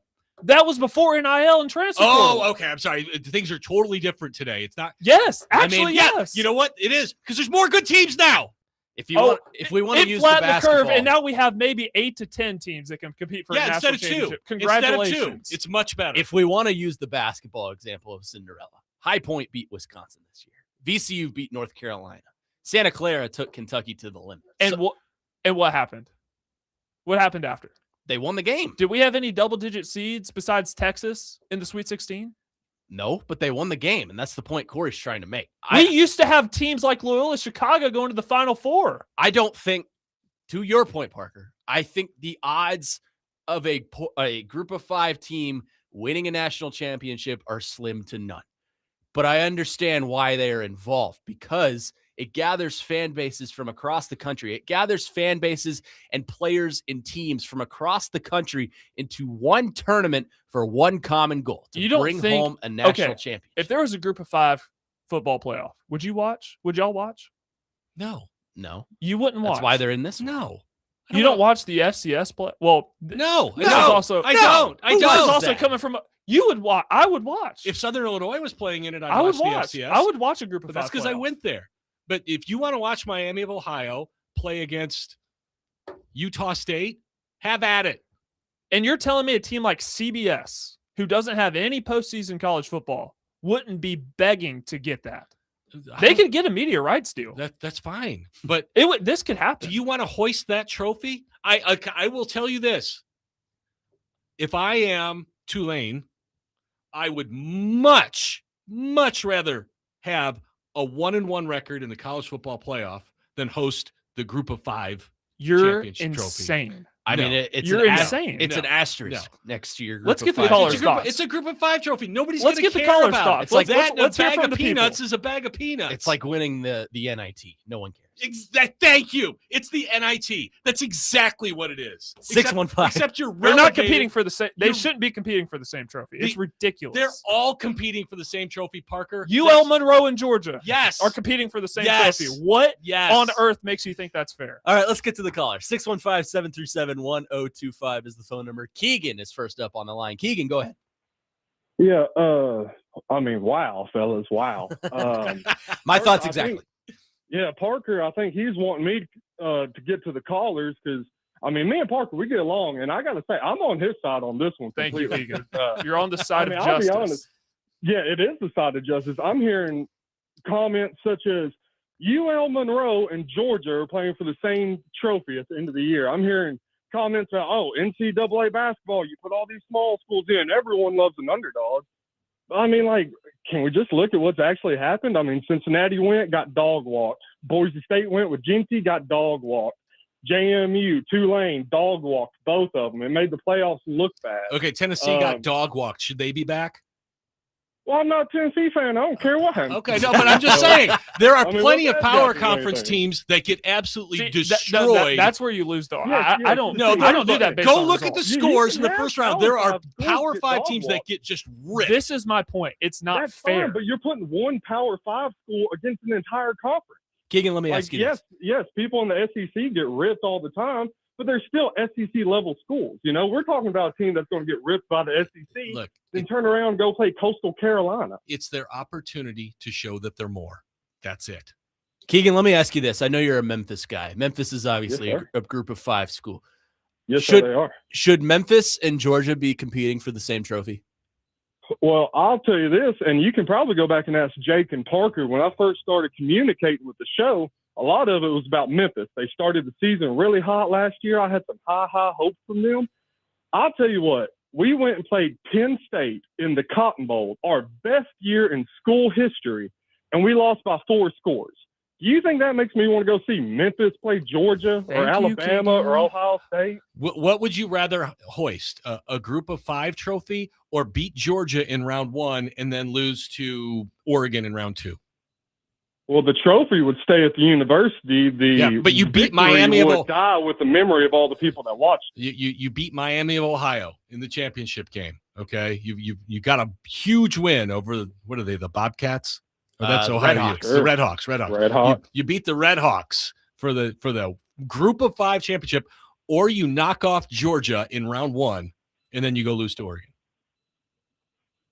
Yeah, Corey, I don't think you're going to like it, man, but I'm going to take that championship. Okay. Yep, thank No, you. that's fine. Because It's Keegan's like- a competitor. I'm a Memphis competitor. is I want a to play the group of best. 5 I don't want to schools. play Miami of Memphis is a Ohio. group of 5 I can schools. do They're that in the competing with regular teams that are season. similar to them. That's what they're doing. Exactly. That's the thing. It's similarities. That Okay. means we're Well, going then out we're there, gonna we're cancel better the than field of everyone in the 68. American, Then everyone we're in going to the cancel the MAC, everyone in baseball Mountain tournament. West. In baseball, we're gonna in MLB, we're gonna get it down to Corey, 8 we're not teams. talking about baseball or basketball Yeah, or hockey. Corey, We're this is talking about football. here, It's the brother. same We're thing. talking No, about it's not. It's not the It's- same thing. You said Okay, so you're earlier telling me that NHL TSU is going to go win the national championship on the You were court? saying earlier the NBA free agency is the same as the NFL. If you want to get better, you can go better. I don't know any NBA free agents that are going to go out there and want to sign with the Washington Wizards. After The they've won ones that 18 wants to games. make the most money. That's who. These guys play for money. And they're They not don't going to care. go to win. All right, And they're not going to go win. Yeah, nothing. none They're of not them gonna go to compete for a win. championship. They're all taking the check. Have you watched them play lately? None of them care. Yes, they're awful. That's why I don't understand the comparison between different sports. All right. The Thank sports you, aren't the Keegan. same. Thank you, Keegan. I appreciate the call. This is gone off the rails. We'll get to more of your phone calls coming up next. 615-737-1025. Who is on the side of justice? Cory Curtis or Parker Kelly? I kind of lie in the middle here. I think I'm just moderating. That is at this gutless, Connor. That is gutless. I feel I'm like not going to lose you, Connor, to this senseless argument. Okay. You know what? I'll pick a side coming up next. We'll do that. 615-737-1025. We'll do more of this coming up next on Next Man Up, 1025 The Game.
War has broken out here at 102.5 The Game on Next Man Up. Connor Nute, Cory Curtis, Parker Kelly here with you.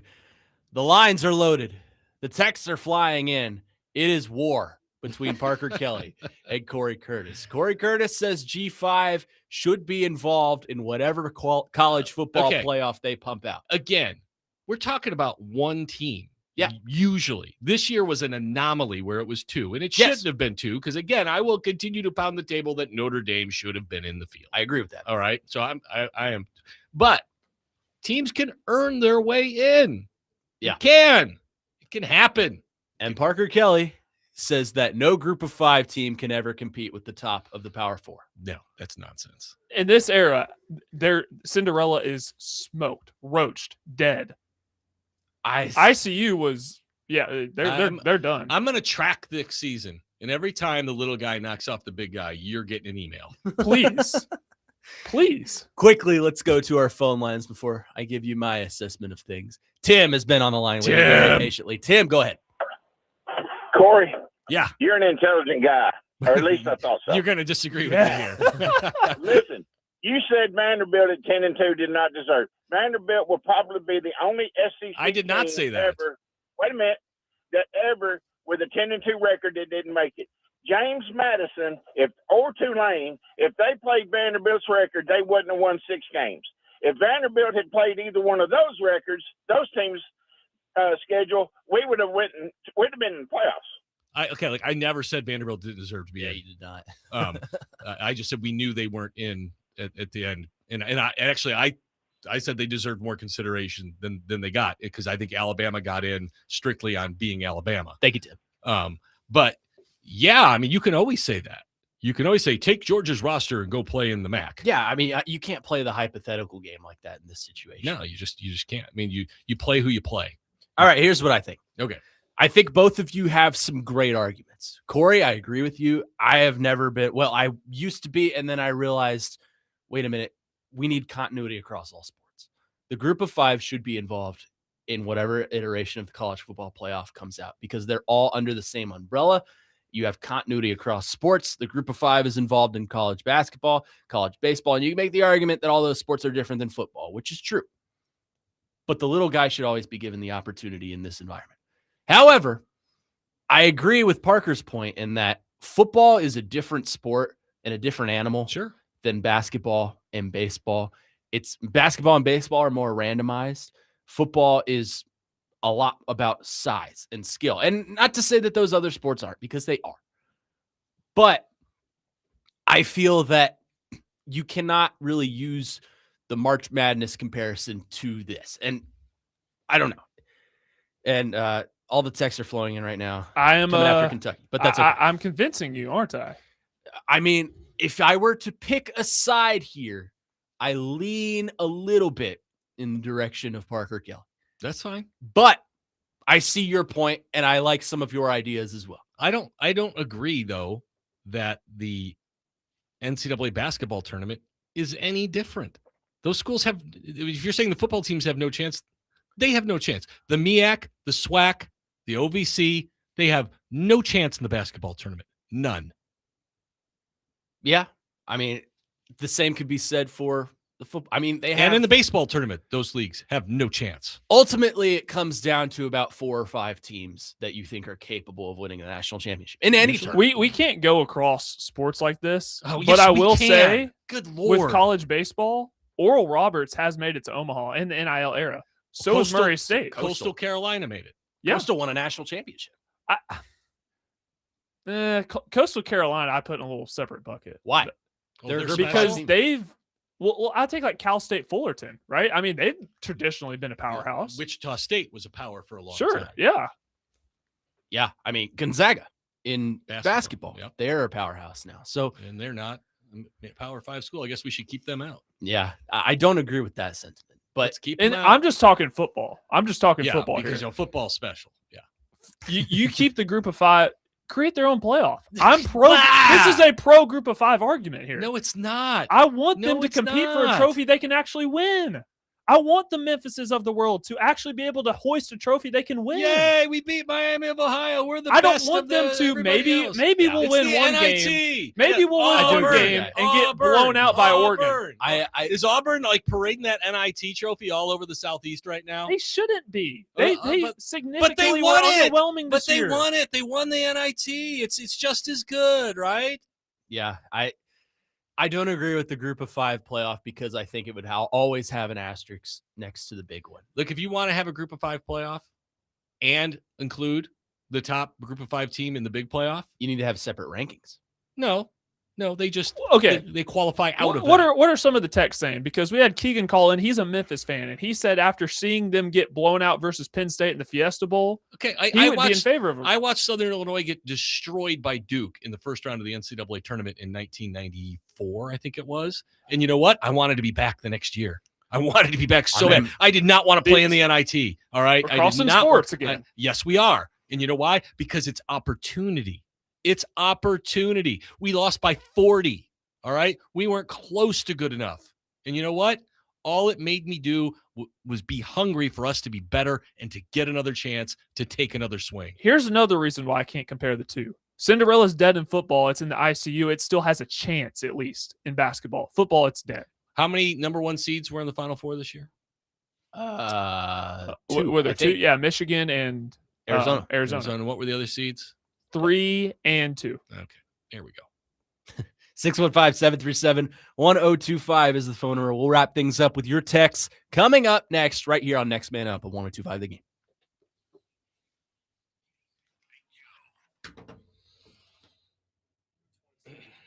Who is this guy on? I don't know who any of these people are that he has on here. Golf is dead to me. So done. I do not care about golf. The Live Tour just killed me. And now the Live Tour is collapsing, which we knew it would because we knew the Saudis. We knew the Saudis would eventually pull all the money from it. Yeah. And now it's going to collapse, and everybody wants to come back.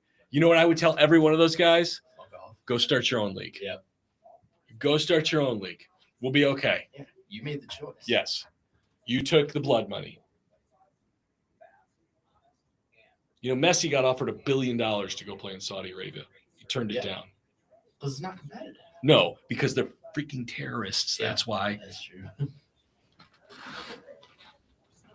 It's whose money. And ironically, Ronaldo took the blood money. Yes, it's whose money you're taking. Do Yeah. you want to be attached to that? Because their whole thing with the soccer and the Live Tour is called whitewashing. Yeah. They're trying to change the image of their country. Yeah. And that image is a place where you can set your wife on fire because you think she's cheating on you. Yeah. Okay. Yeah. Yeah, that image is people, 30 of them or however many it was, crashing planes into the Trade Center towers. Those guys were almost all Saudis. Yeah. The Live Trophy looks like the Twin Towers after they got knocked down. That's fact. Yeah.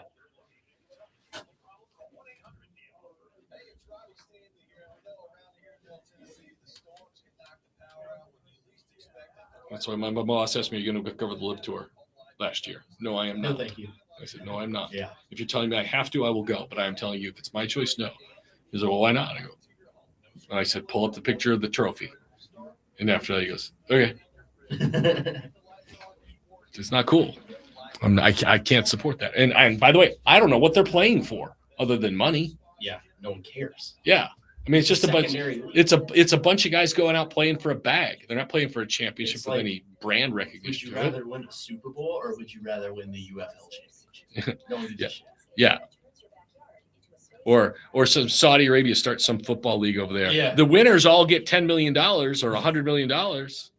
Oh, okay, I'll go play for that. I won the title. Or you could hold a Super Bowl trophy. Yeah. Which again, would you rather win the group of 5 or go play for the big one? Mm-hmm. They need to play with the big boys. And It doesn't again, matter. we're talking about one team. Yeah. I mean, this year was an anomaly. Yeah. I mean, if you earn the right and you look, it's not like they can go 9-3 and get in. No, They gotta they got to go like 13. Well, 12-0 now. Yeah. They earn the right to play. Yes. They earn the right to prove. And again, go look at the scores in the first round. They're not the only teams getting massacred. Yeah. We just look at them and go, oh, well, see, they shouldn't have been here. Tennessee went to Ohio State and could have lost that game by 60. Yeah.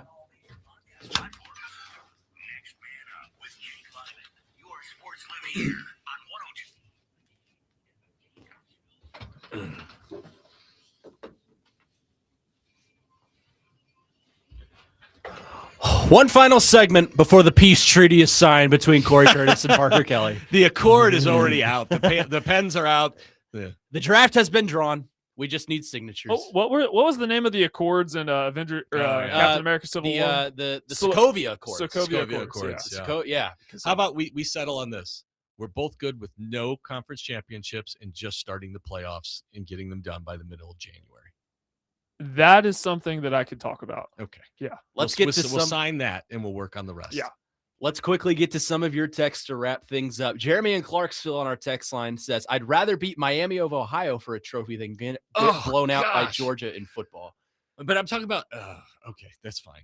If that's your dream to beat Miami of Ohio, then you have different dreams than I do. Should I read all of them or just the nice ones? Because one of them. No, let's go.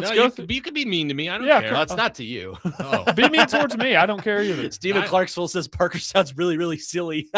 Yeah. I'm sure he didn't use silly. No, he said silly. Okay. Let's see. 3337 says, I'm not a college sports guy. Either way, I got no dog in the fight. But it does say something about a sport when you say you did a good job, but you don't deserve a chance to compete with the big boys. I tend to agree with that. Cory and I were talking about this a little bit during the break. It's not like any group of 5 team can get into the playoff as it stands right now. You have to go pretty much undefeated or 1 loss. And even then, you have to win your conference tournament because they take the best 5 conference champions. That's the SEC, the Big 10, the Big 12, the ACC, and one of group of 5 conferences. Yeah. You're most likely talking about one team. Yes. One team.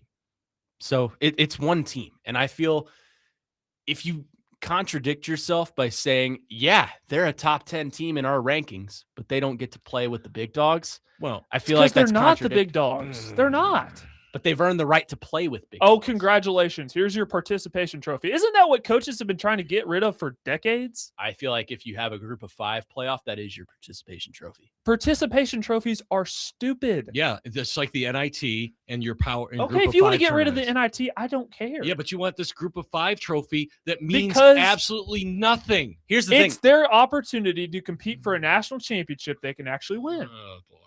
So that's what we're just going to do now. We're going to have tournaments for people who can win and for who can't win. So again, we're going to dilute the NCAA basketball tournament. We're going to take it down to like 18 teams. Yeah. We can do the same in the baseball tournament. We're only going to include people who can win each year.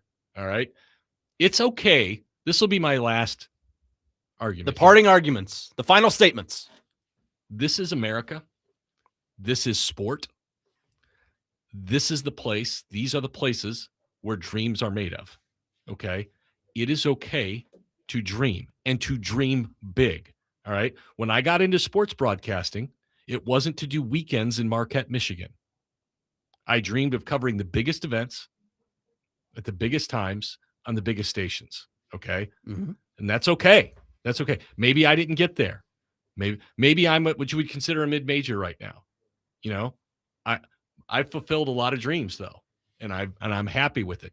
Did I win the national championship? No, I didn't. But I'm not unhappy with my path and what got me here. It is okay to dream in this country. It is okay to dream in this country and lose. It's all about earning your shot and getting a chance to take that shot. You are not always going to win. You're not always going to be set up to win. And you know what? That's okay. But you know what? Once in a while, that half-court shot goes in, and that kid from Belmont gets free tuition. All right? That's what it's about. And that's what it will always be about. And that's what I will always hang on to. Inclusion, opportunity, and dreams. And thus ends the war. Time to sign No, the treaty. whoa. Oh, wait. Go ahead. He gets a departing Yeah, statement. Mine will be much That's right. quicker. It's only fair. Go ahead.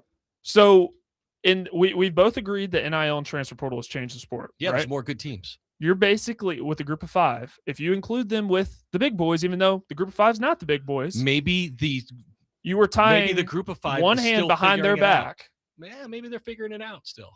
and you asking them to go compete with the big boys. Yeah, absolutely. In what world is that fair? Because Alabama calls up Bowling Green and says, hey, you guys want to play this year?